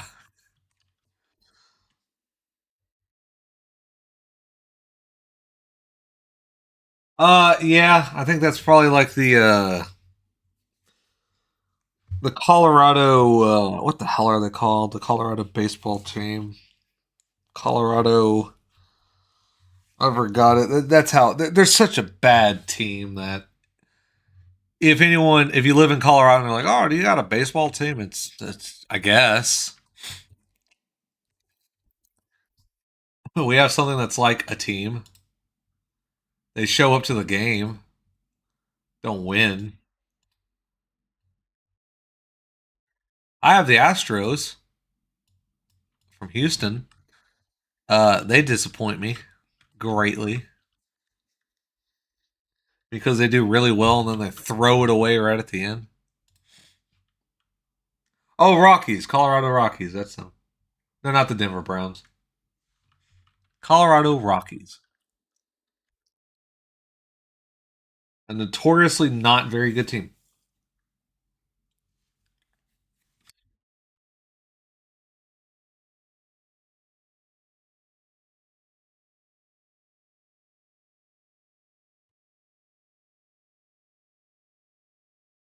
I don't know which direction you'll really enter this from, but we can do 45s like that.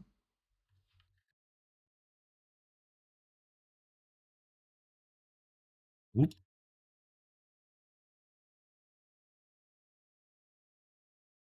Curse me and my wanting to make everything align. There you go. See? So you can. Something like that. And then imagine a fan down there.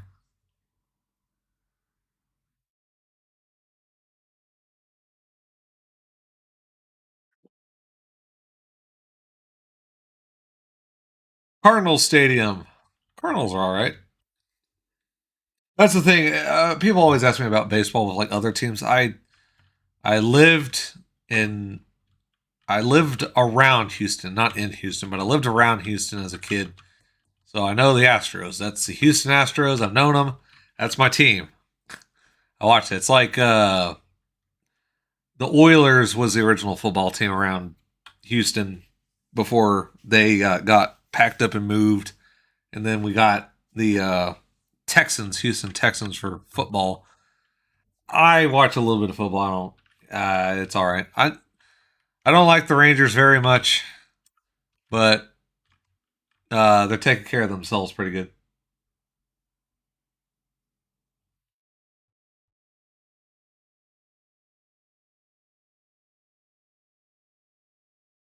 Also, got the Houston Rockets basketball.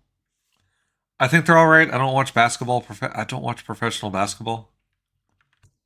I don't. I don't know. I played it a lot as a kid, so I've just. I don't know. It's basketball.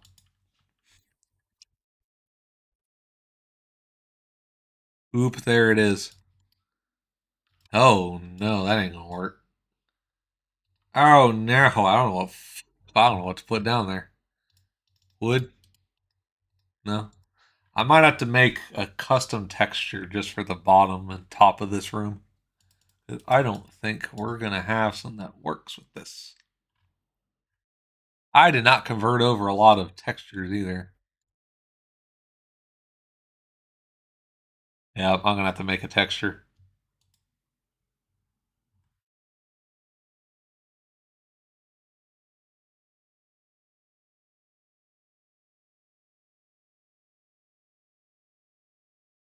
That'll work. There are textures I'm gonna have to make because there's not a lot. I will say that's the one thing I noticed. There isn't a lot of circle textures that have a circular pattern to them to work in rooms like this. It's always very square. So obviously, a normal sized vent that's one unit.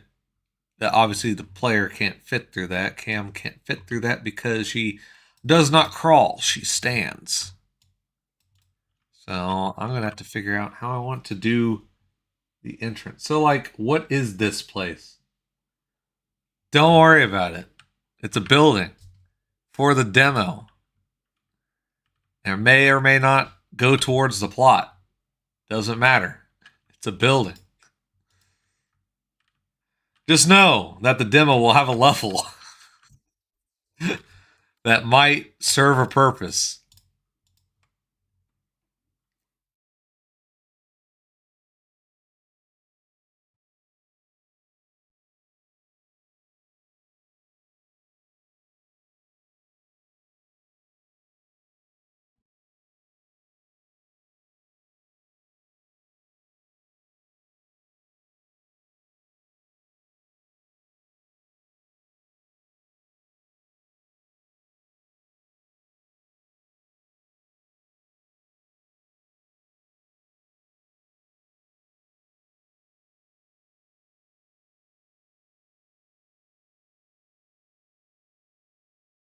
Oh no.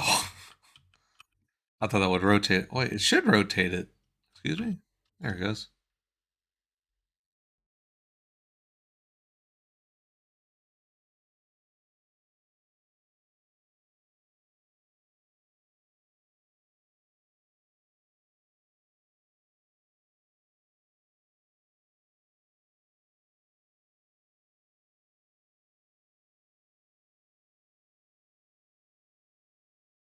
Yeah, something like that. Again, it's just sort of a.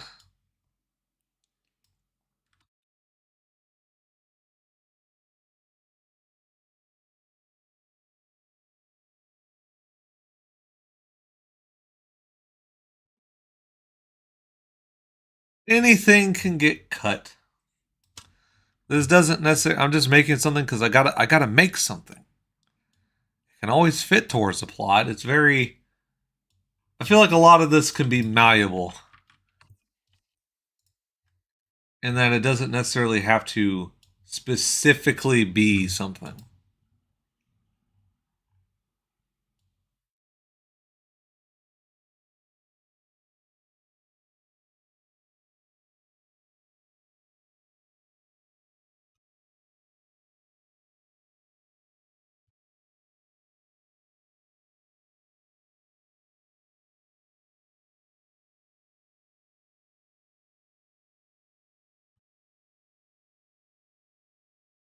Little birdie told me it was your birthday.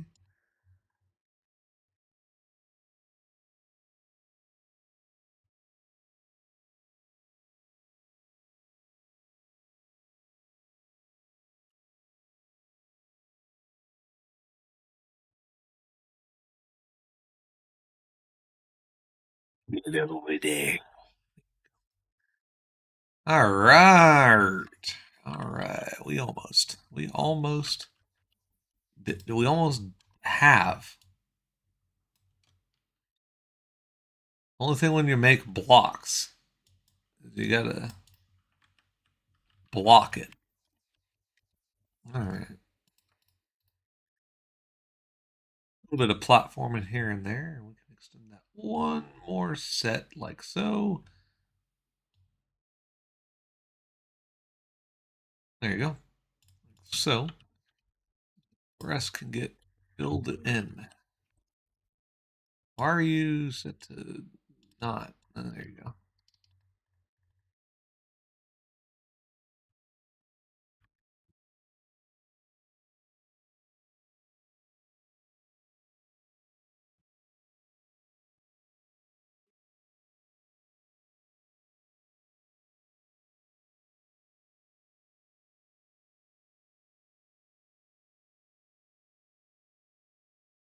There we go. So it would come through here and just hop up, get into there.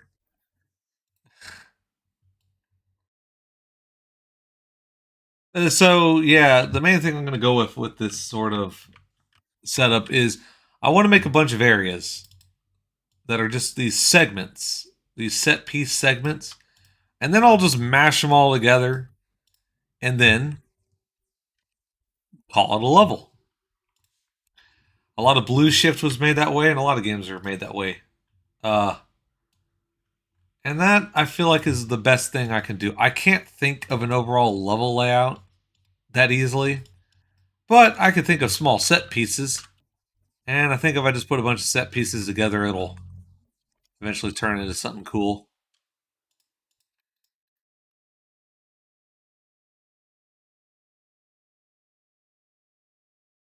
Oh, I was going to do that. Seems like a good idea. May or may not. I can compile for Fox. No.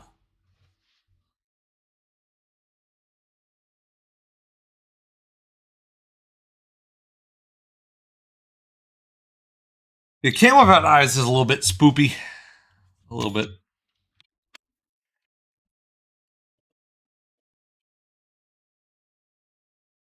What? Oh, air. Because, air vent, not sky.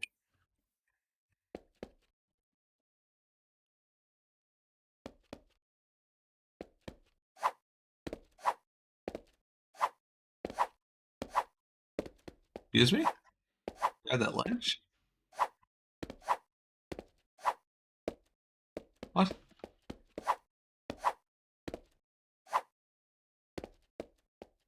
What? Yeah, you can grab that ledge. Normally. Why is that not grabbable right there?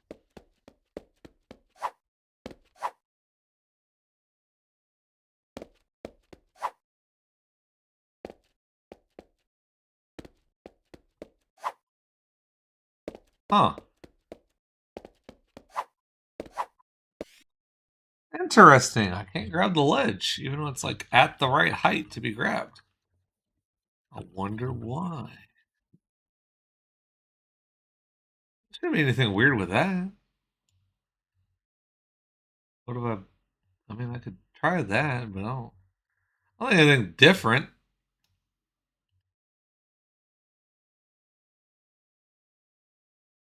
Weird.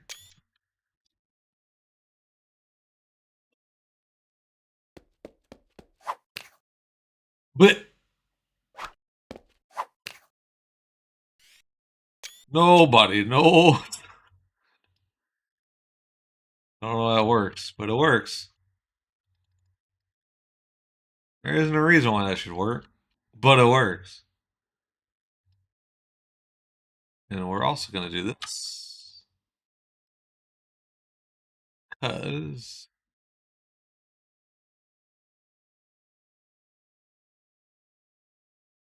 we can set M for metal. M. No, it's not M, that's M.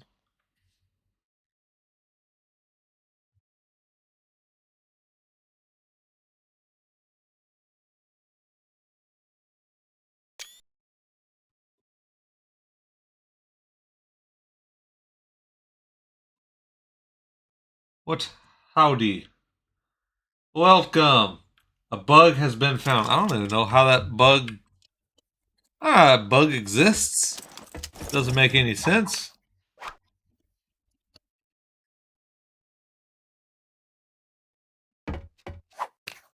Yeah, Jill. If I could type.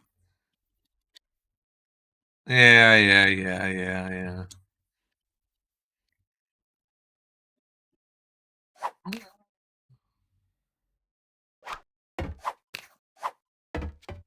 I guess it's how it chopped the surface, I guess. I don't know. Very strange.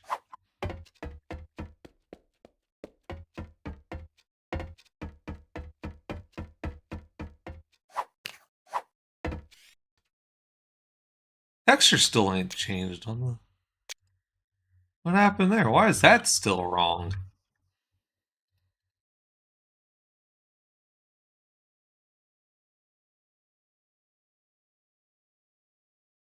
What the fuck's going on there? Map's more messed up than I thought. No, still works.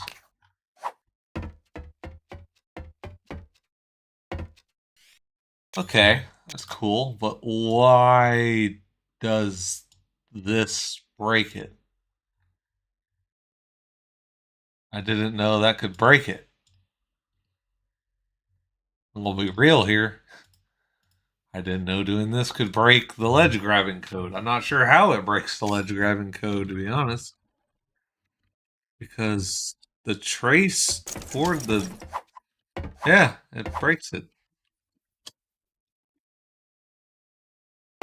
Yeah, it just totally breaks it.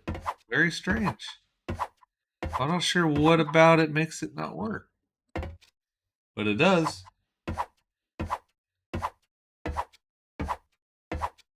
Well, there's a bug. I'll have to fix that later. But the solution, at least, there is at least a solution. That somehow it just fixes it. I also need to add this as well to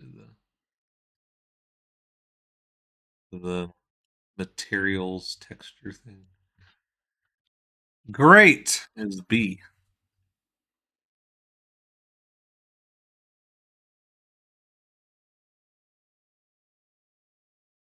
I don't think I need to add the prefix thing to it. I think it just works without it.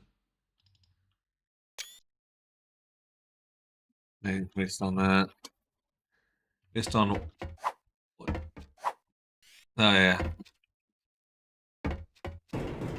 Okay, cool. Yeah, it works. Awesome. Fantastic. We're getting somewhere.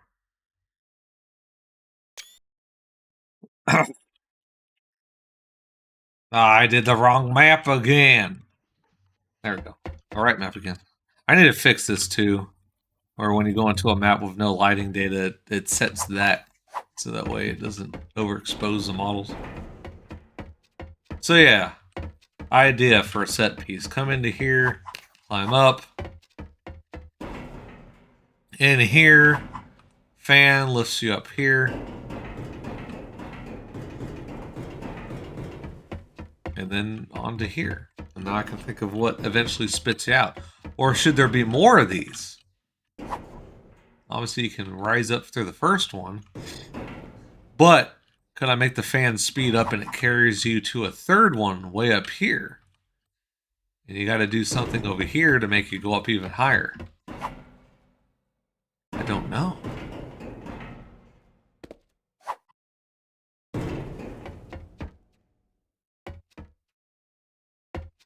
Yeah, gotta turn them on. I'll go through the first one. But then again, there could also be another set of tunnels, and you just gotta go up in another set. A lot of things we could do here. But see, but that's what I was talking about, Brunner, with, I said I have a set piece in my brain. I don't know exactly how to set up an entire level, but I have a set piece. And Valve did that a lot with Half-Life as well, where they made a bunch of little set pieces and just put them together and figured out how they worked. I found out through studying that On a Rail from Half-Life is very much just them throwing everything together based on small little set pieces. They just put it all together and made one big old happy family.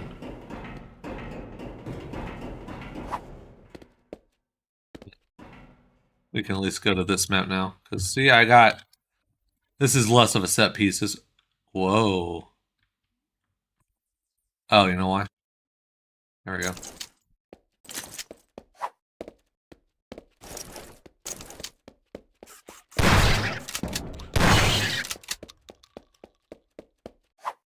Money.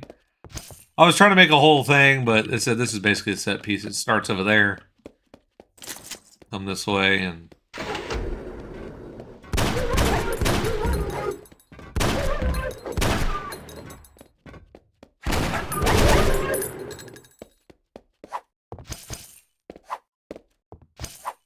Hurry. And then all I thought about was making it platforming based, where you just have some containers and...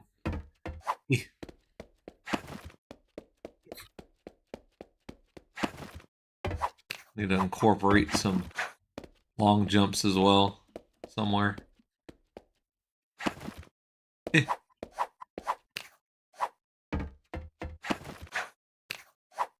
Oh yeah, also this. I fixed forklift. It is now back to as normal as it ever was.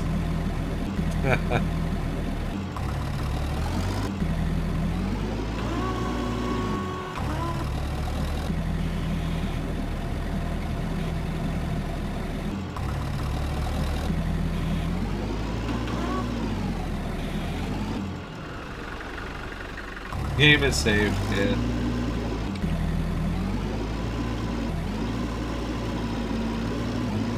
There's still some bugs with it, so for one, there's still, I think it's my fault, but standing on top of these, like you can't move.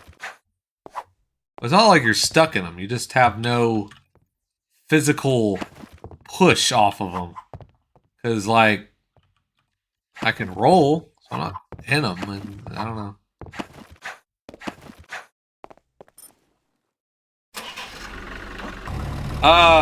Whoa. Hello. Who are you? Whoa, what's going on there, fucking trace line? Are you alright? You don't look alright, you look a little crooked.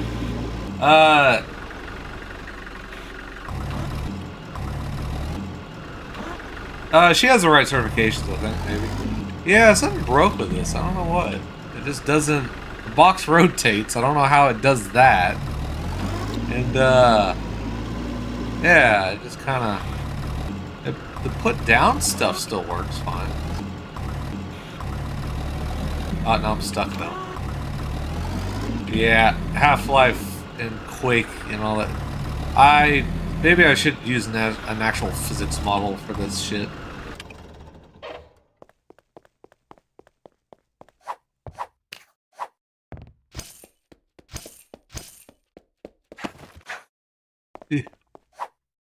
Hey, the jump's a lot less floaty now. This jump might actually be more difficult. No, I still made it. Jack roll jump is perfect. It was a lot of fun making this seem good. Because at first I added the roll. I was like, I don't need the jump. I just need the roll.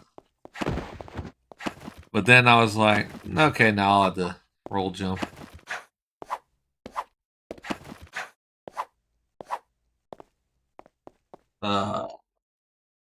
Also, I said forklifts. I actually thought about a joke in this game where at first when you see forklifts like in the levels like this, you actually can't get on them because you're not forklift certified, and then you'll like get one, and then that allows you to actually like use it. So instead of getting keys to the forklift, you actually just get the certifications. Are you gonna? Are the guns gonna follow the 4-weapon archetype objective? It's gonna follow that archetype somewhat, like for the most part. So, but that's just because with this type of setup with weapons and the fact that it's relative aiming, I mean they did the right thing. These guns are perfect for that setup. The only thing I'm not gonna have is like a peacemaker. I'm not gonna do something like that. It's really gonna just be like the Quake grenade launcher. Overall, arcing shot explodes on contact with like an enemy, and it's just massive damage. Any other jack moves or just that one? I don't have any other specific jack moves. I have a dive. I don't have anything that it functionally does anything with. So I technically can like smash through grates, but I just never added that. I even made it to where she pulls out the pipe wrench. Or whatever the weapon is at the time.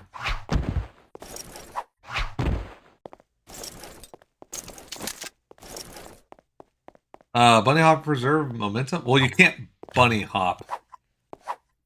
Like that. I'm doing what you would do in Half-Life to bunny hop or Quake. It doesn't, you don't, no. What does allow you to bunny hop is that, because so the speed boost you get out of the jump, you can carry that. As you can see how fast I was going there.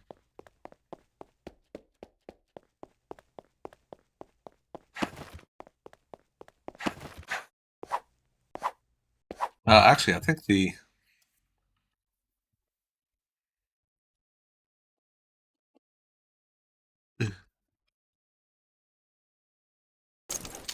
This is a good example of potentially having a lot of speed. Because you can...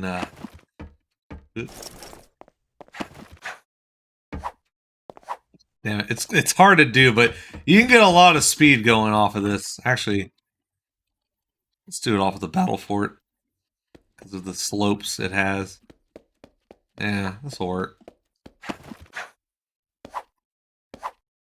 Yeah, you can get fucking booking.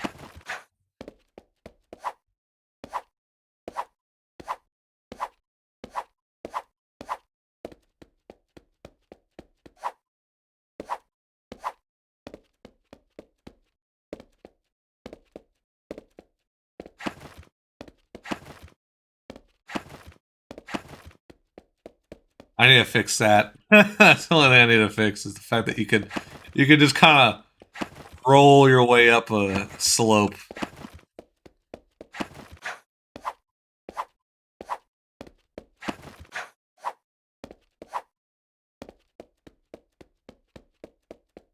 Fancy lights.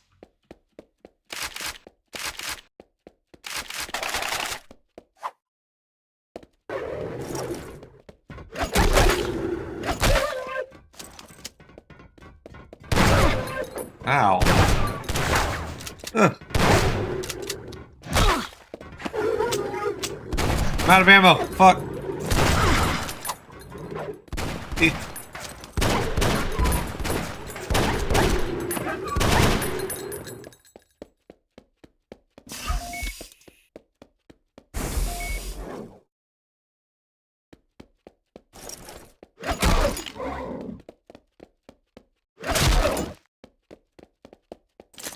Not ideal.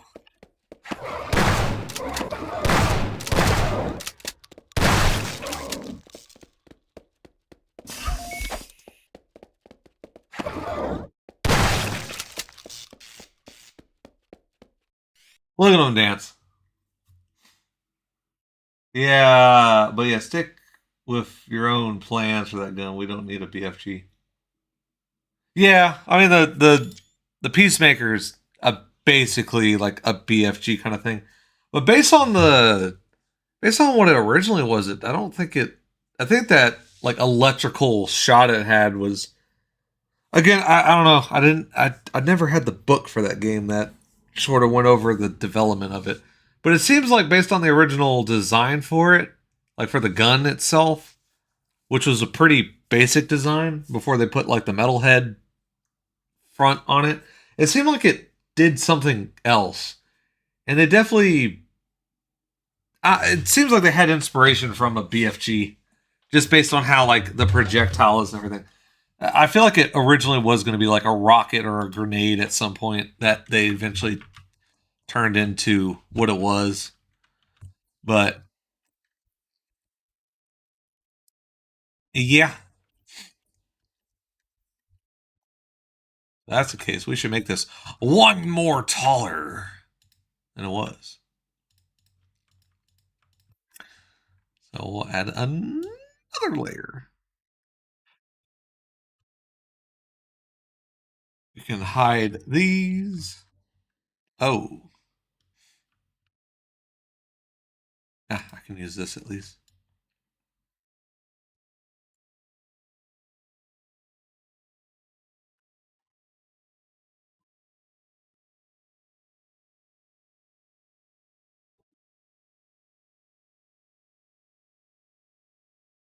Actually, it'd actually probably be better aesthetically if I did that to make it look a little bit taller. Give the, yeah, that way I can separate the top and the bottom. Again, I'll have to make a texture for the top and the bottom.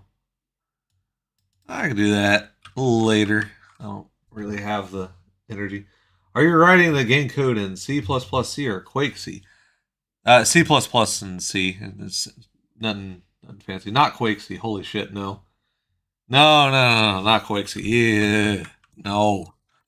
No. Not doing that. Quake C is scary. Quake C is evil.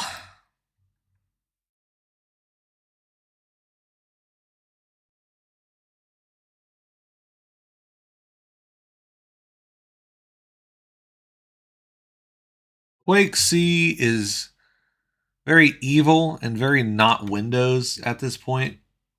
Like, don't get me wrong, you can work with Quake C in Windows, but you want a nice little IDE that has like a lot of convenient modern day programming related, like Visual Studio like conveniences. Well, you're gonna want to have a Linux computer ready because you ain't doing that on fucking Windows. A lot of the modern day Quake community is very Linux driven. So unfortunately, Quake C is okay, but I mean, just eh, it's inevitable. It existed for a reason back in the day, but it doesn't need to exist anymore. All right, and this will be the third level. So big old fan down here, and you go up. You go up.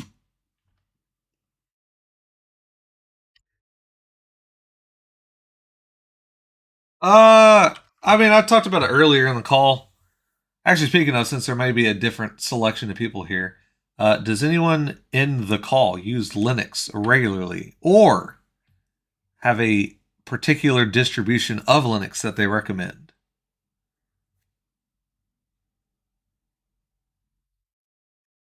And this is for desktop computers, not like a mobile or something. Linux Mint.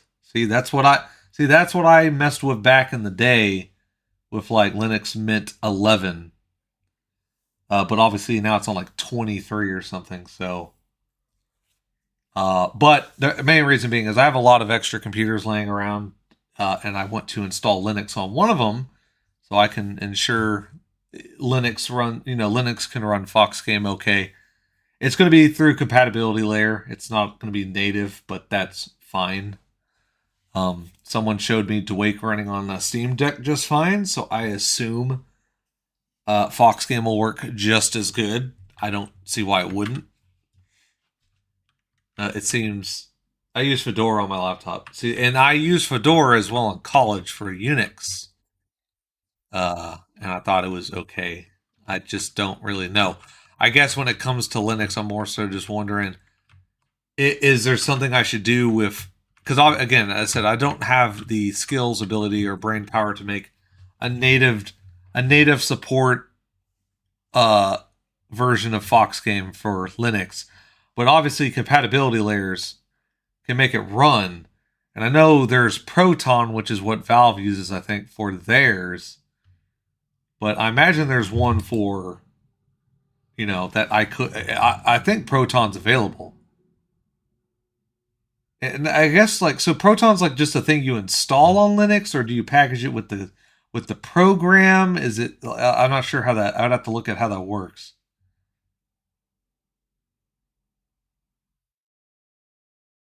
Well, I'm still going to check to make sure, anyways, because there could always be graphical glitches or something like that. Thanks to it being through a compatibility layer, so I just want to ensure it's as good as it can be. I said I'll have to probably look into Proton, but I'll probably do Linux Mint with Proton, I guess.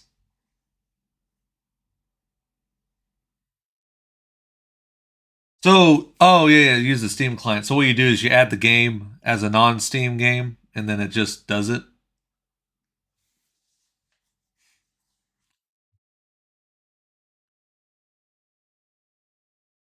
I mean, I could do it that way, but the thing though is, let's say I release it on let's say I make this demo on itch.io. I don't want to just tell people, oh, if you're on Linux, just add it through Steam. I kind of want it to be hey, download this, this version if you want to use Linux, and it has Proton sitting there in it. I played Mmod with. Okay, I don't know. I'll look into it, but I figure Proton's the best thing to use when trying to game on Linux. If you need compatibility layering, because I've heard only good things about it. I've not heard anyone ever say that it didn't work right. Pretty much ever.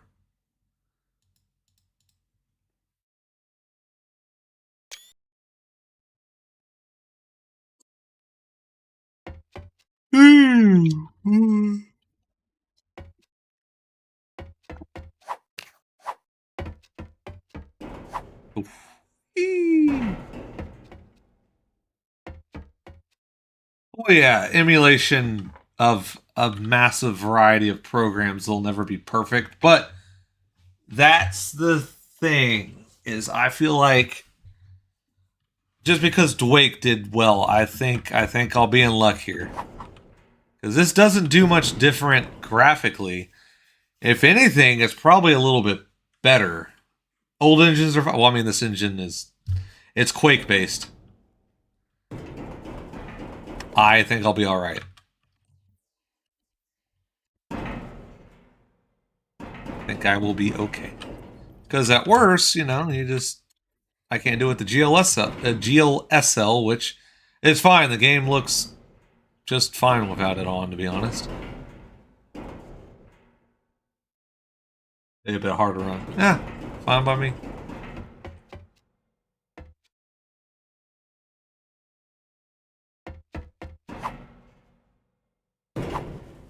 It's still Zash at the core, but as I mentioned earlier in the stream, but there's been a lot of edits and changes made. A lot of removal of anything to do with Valve of any kind that was in there for Half-Life compatibility. So, it is very stripped down. And it is very much incompatible at this point. This will run FoxGame, and that's it.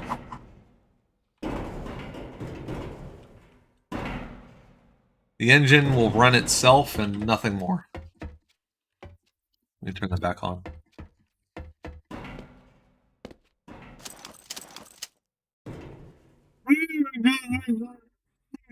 10:20 already. Holy crap. How much longer do you think this is going to go on?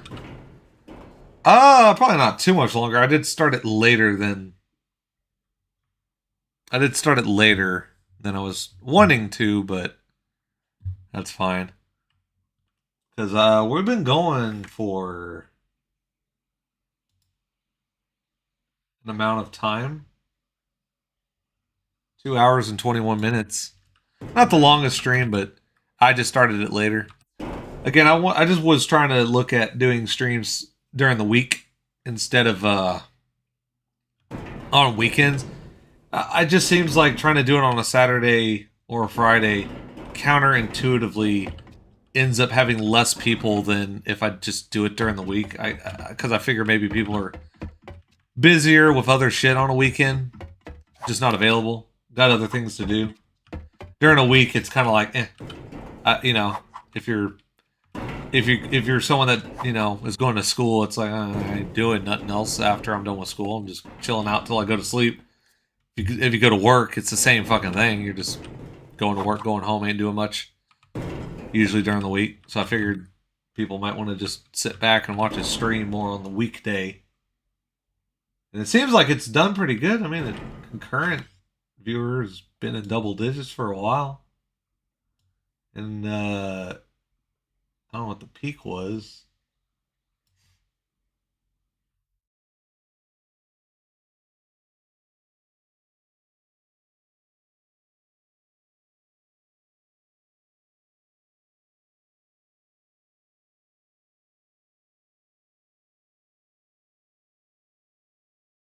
It seems like it peaked at about 14, 15 people, just about. I mean, that's a pretty good number. I'm gonna scoff at that. I did a lot better the previous stream, if I remember. It struggled to. Oh, hi. Just dropping this here because it mentioned in the YouTube chat. Blender add-on, UI simulator, uh, makes coming from 30s Max and Blender much easier. Oh, okay. That is neat. It will not benefit me. I don't use 3ds Max at all, but I did use it very briefly with like Half-Life stuff just to get uh, development files because the sources were all 3ds files. Also, thank you. Game looks good. Thank you. Soulless 373. Well, I did that. I guess I'm getting tired. That was 737. I'm like losing my mind. That's what happens when I get sleepy. Gone are the days of staying up till like 1 in the morning and waking up the next morning being all right. It's like 7, 8 o'clock. I'm like, yeah, I can go lay down actually. Get comfy. Could design the fan real quick, because even if it's model based, it's gotta fit within the ring, or just about.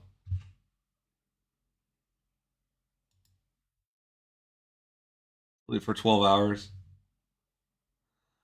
Nah, I can't do that. 8 hours is just about perfect. 12 hours, I feel like shit when I wake up. Like I feel more groggy and out of it. Now we can do 8, I guess. It looks fine.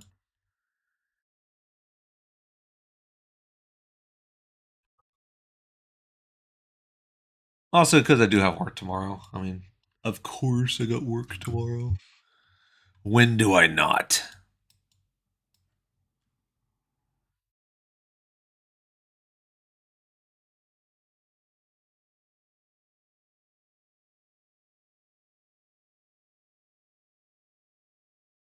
We'll extend it there.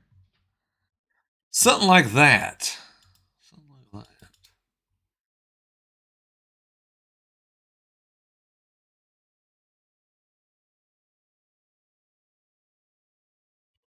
Oop.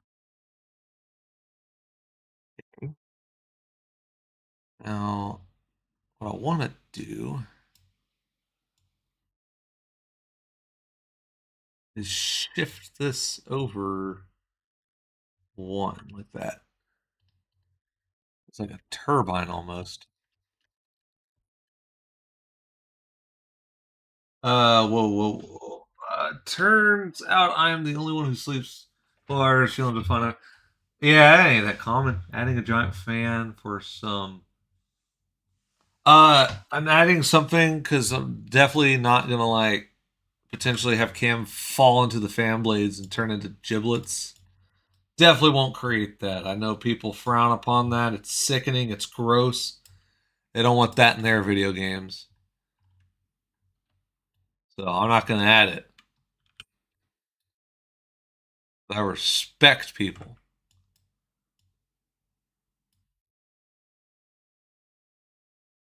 Definitely. Definitely, definitely, definitely.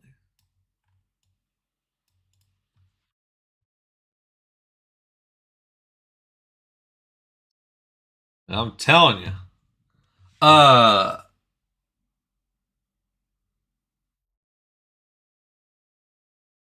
that's actually one of the big debates with this game is jibbing. Like obviously, or gibbing, whatever.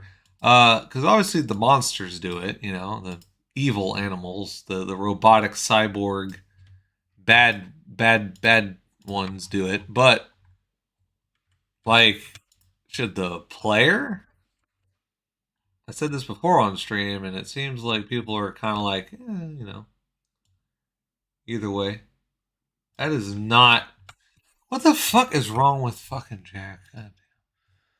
Options. What the? Oh, 15 degrees. 15. It's 45.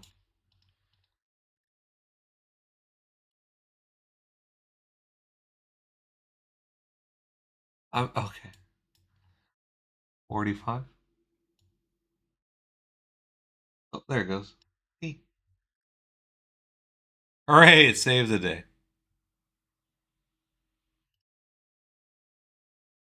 What I really should do is make that 5 degrees. I don't see why. Yeah, see? 5 degrees is perfect. Cartoon gives, I think. Like, nothing actually bloody or gore.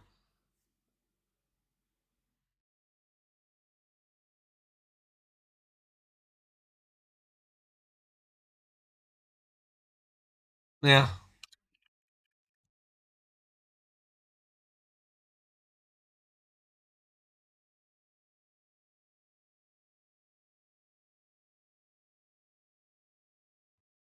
There you go. There's a fan.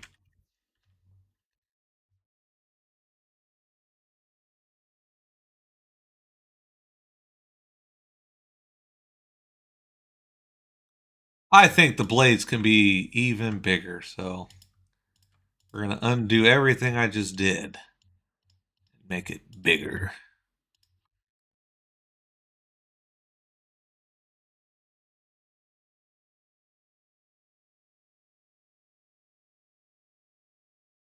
I like the contrast. Well, I will say that's actually why I started this was that. So I may have told the story before on stream, but again, I don't know how many people were around to hear them. But when I made You're the Dragon initially, there was something to it I liked, which is that because people kept talking about it when they would review it or play it, which is that it's Half Life, which isn't necessarily a realistic game, and it doesn't necessarily look real. Obviously, it looks a lot more real world than Spyro does, but it's this cute character, cartoonish, cute character in this gritty, real world setting that they liked, and that resonated with me, which is in a way of like, no, well, this could be something. I could do something with this, and I should. So that's how that came to be. To be honest,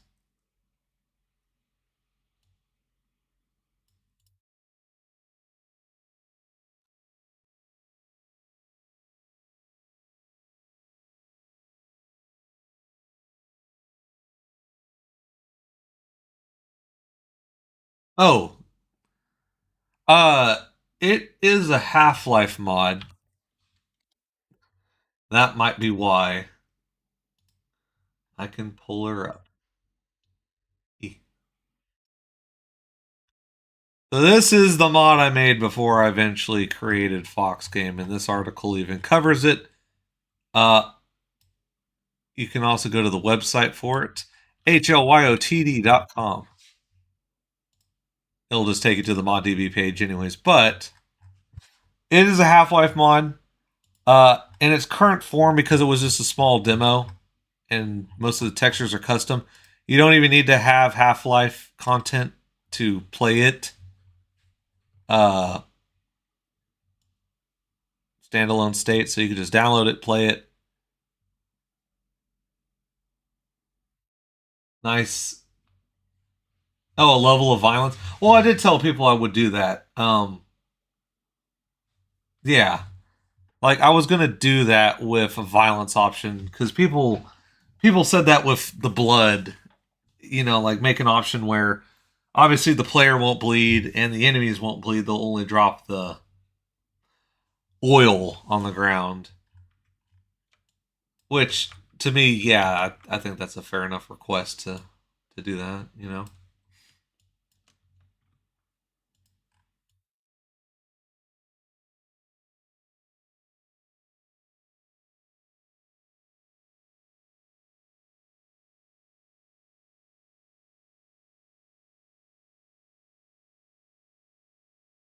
Ignore groups. There we go.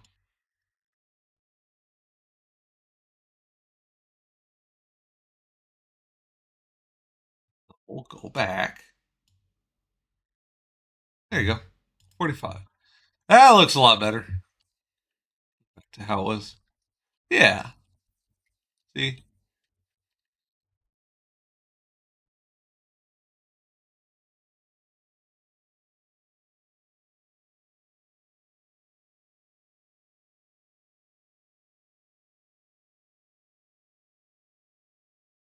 I'll have a little bit of separation, but it doesn't matter. It's not like you could realistically fall down here without, winding up in the death.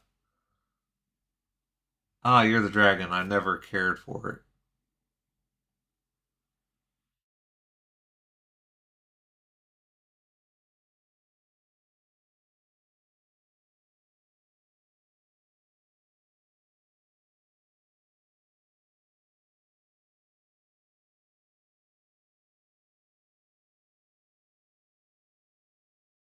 I'll say this about it.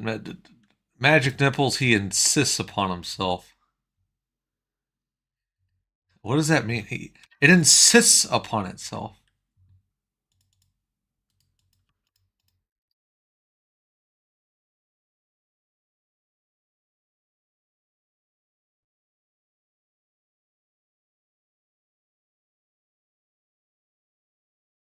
I'm just throwing textures on it to have textures on it. This is not final. I'm gonna have to make some. Oh, couldn't even get past. Couldn't even get past the elevator. It's at the beginning of the mod. Yeah, I know, and I couldn't get past it. I don't know what they were talking about. Actually, what the fuck am I doing? I got these.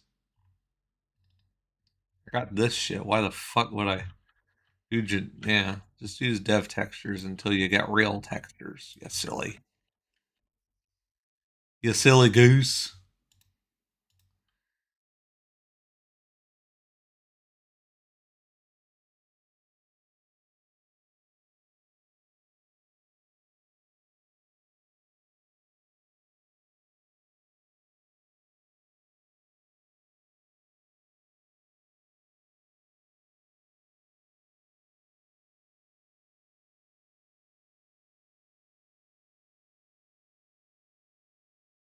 Oh,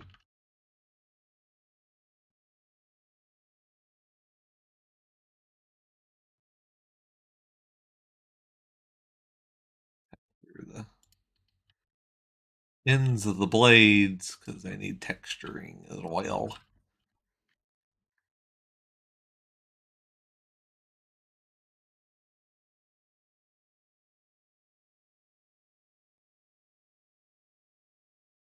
Alright, now the bottom of it.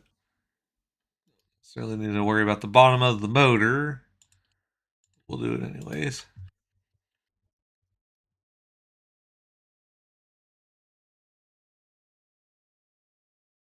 And hell, anything we can funk detail it. Nice dev texture windows.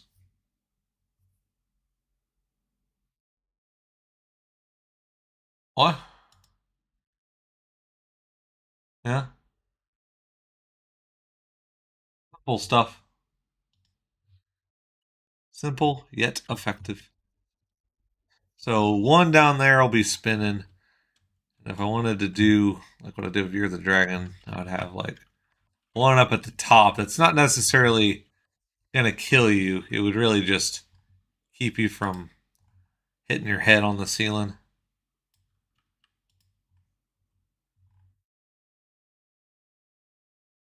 Like that. Also aesthetically it probably fits the look a bit more. I might need to do something like that so it reaches.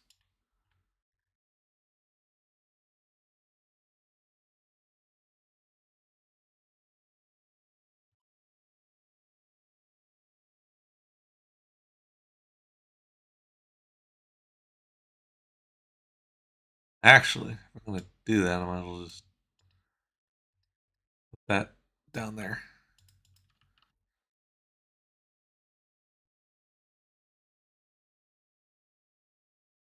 Yeah, something like that.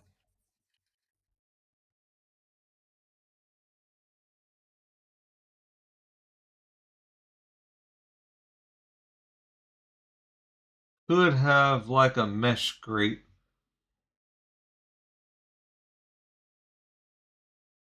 Yeah, but why wouldn't there be a mesh grate at the bottom then?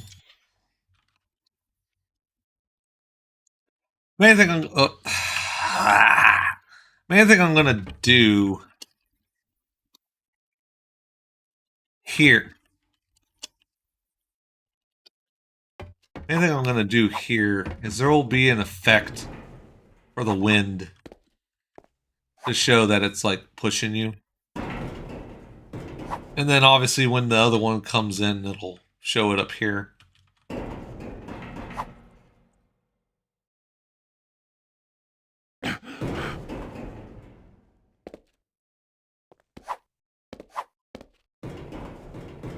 What? Yeah, I was about to say, you can grab this ledge.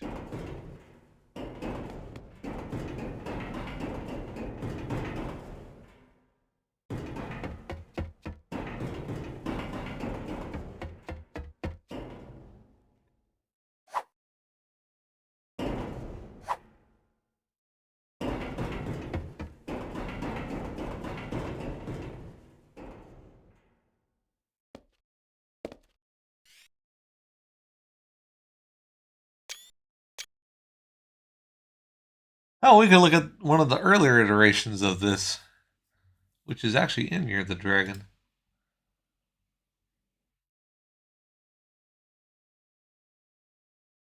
I made a version of this in Year of the Dragon.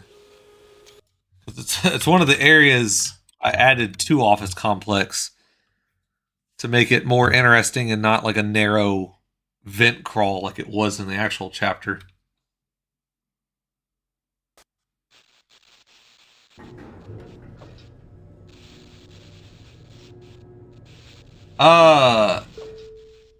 I mean, the DSP stuff isn't removed.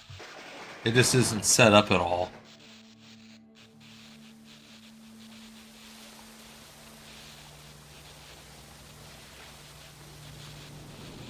Oh, you know what's using the controller?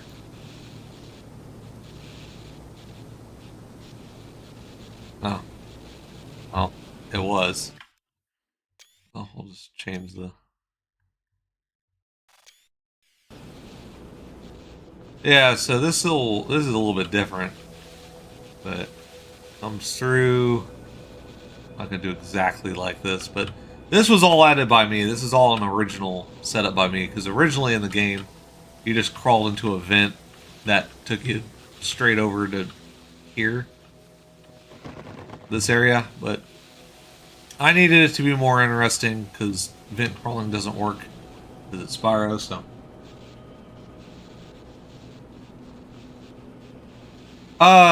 It is it's a retopology of the reignited mesh.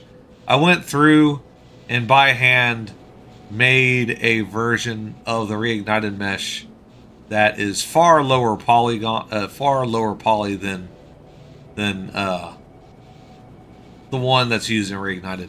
The textures were a group effort of me and some friends that made like a pre-baked, had all the, you know, details that we wanted on there.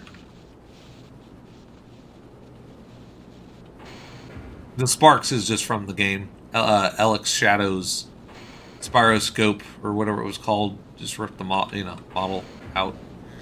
But here it is. So, yeah, that effect right there showing the dust going up. And see, you even got the one up there. But the only thing I don't like about this is I didn't mess with physics at all in this game. I should have done something, because yeah, it doesn't animations look, yeah, they're just reignited animations. I only made a couple custom animations. These are all from reignited, and it's really bad because some people were like, "Oh, these are really great. You want to work for us?" And I was like, "You know, I didn't make these." But yeah, you're supposed to jump, and see that one keeps you from going over, pushes you back down.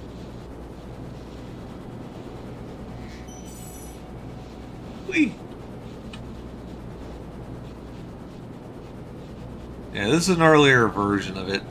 The guardrail's gonna go because it's annoying, and the transparent floor. Also, again, this is a little bit worse of a scale, but I think I can repurpose this into something.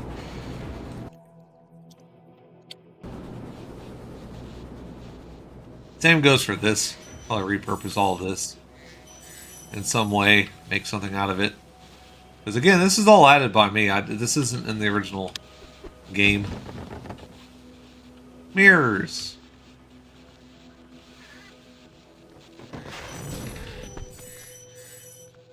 I'm just going to end up playing that again, but yeah. Do something like that. Holy crap, where are we at time-wise? I think we're at like 2 hours and 44 minutes. And it's almost 11 o'clock. Yeah, give it a shot. It's a fun little demo that I never continued because I just kind of got burnt out working on it. And generally, I don't know. Maybe because, again, it's maybe Spyro and Half-Life. But it had a big, like, everyone was talking about it. And then obviously that kind of subsided, and then it turned into like a lot of people hating on it, saying it was a gimmick mod, so it had no purpose. So I went through and like made the game have like this high fidelity, like it looks a lot better than Half-Life normally does. And then everyone was like, "Oh, this is great! Can you like take these maps and put them in regular Half-Life? Remove Spyro, basically." And I was like, "Okay, well, I think I'm done working on this," and I just haven't gone back. A to Z, people don't want it enough. There's not enough people saying they want it for me to go back to it. It's not enough for me to want to put up with that crap again. Take a moment to familiarize yourself with basic movement. I will see you just around the corner. Yeah, but they're using gimmick as a derogatory term. They're not saying that in that way. They are saying it's a gimmick, therefore it has no value.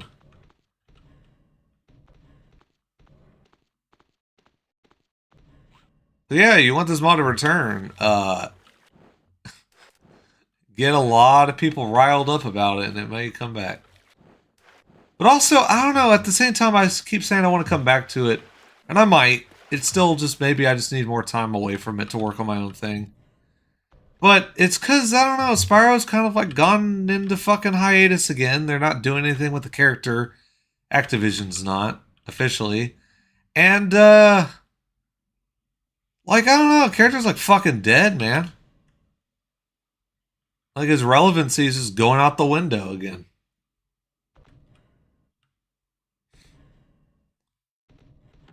Also, I will say that it just, I don't know, the burnout was pretty bad. I worked on this in 2018 to start, like, an older version of it, which I may not have available to just play. No, I don't. Is this the old version of it?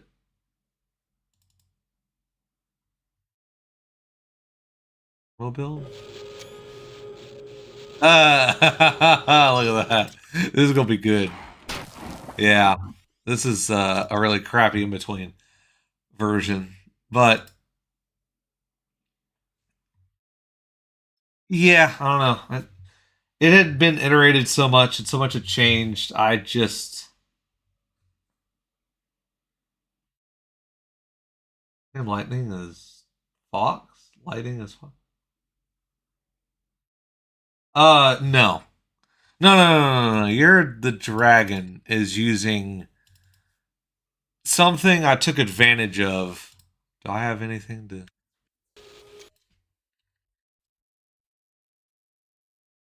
So, let it load a map real quick. Come on. You can do it. So, You're the Dragon is using E-lights, where there's an entity underneath this light. Not the glowing bit, but there's an entity under there that gives me orientational information on the lighting. So I'm able to, per vertex, the lights to the model. It's just a greater effect. If I turn off this, so that's on. If I turn it off, this is normal Half-Life lighting. So this is perfectly normal how Half-Life is lit. As you can see, he's changing his brightness when he goes up the steps. That's normal on Half-Life. This is normal. This is back with the vertex lighting. Obviously, with the fidelity I was at with this, what I said, I was making everything look a lot better. That's why I chose to do this over. But Fox Game does not. That system still technically exists. Like, I left some of the code in for that. But, I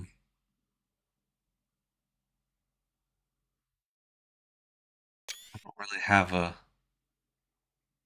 guess the subway's really the best map to do this on. But there isn't per vertex, you know, like, I'm not being lit from all directions, you know. Like, it's... I have the light grid that, you know, fixes a lot of lighting issues, but it's not locationally based. It's just brightness based. Which is an older system. I said I have the E-Light system there still, but I might do it like Conker and DK64 did, Donkey Kong 64. So there are very specific areas where they used the lighting that way, where it was like more vertex controlled and locationally based. I might do that in a couple things, but other than that, no, this will be the standard lighting in the game. For both the world and the characters. I think they're lit just fine. If it's the fidelity, I'm not trying to be overly HD here with this one.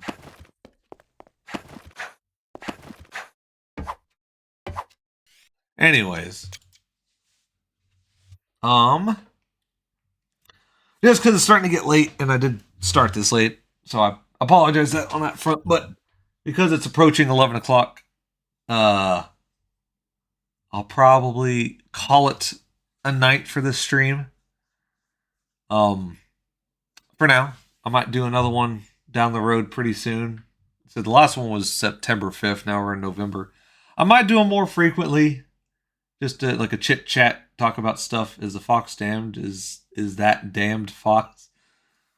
No, she is not damned. In fact, what's going to happen is the main evil villain. Uh, at some point, they'll be like, "Yeah, that damn fox," and I'll cut to the credits, and I'll be the game, so I don't have to like do the whole thing. But anyways, I'll probably cut the stream here so I can go take a nap because I'm tired. But I thank everyone for coming out. It was actually a nice conversation to talk about shit. It was good. Was nice.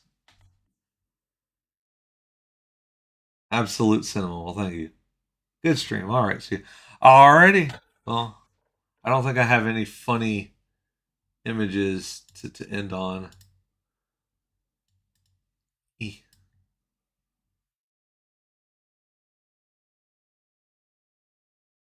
Um.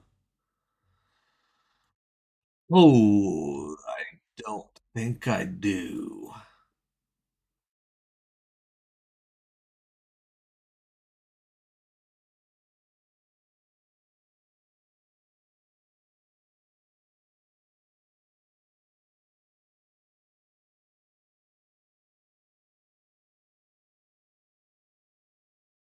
There, you can have that image. That's all I got.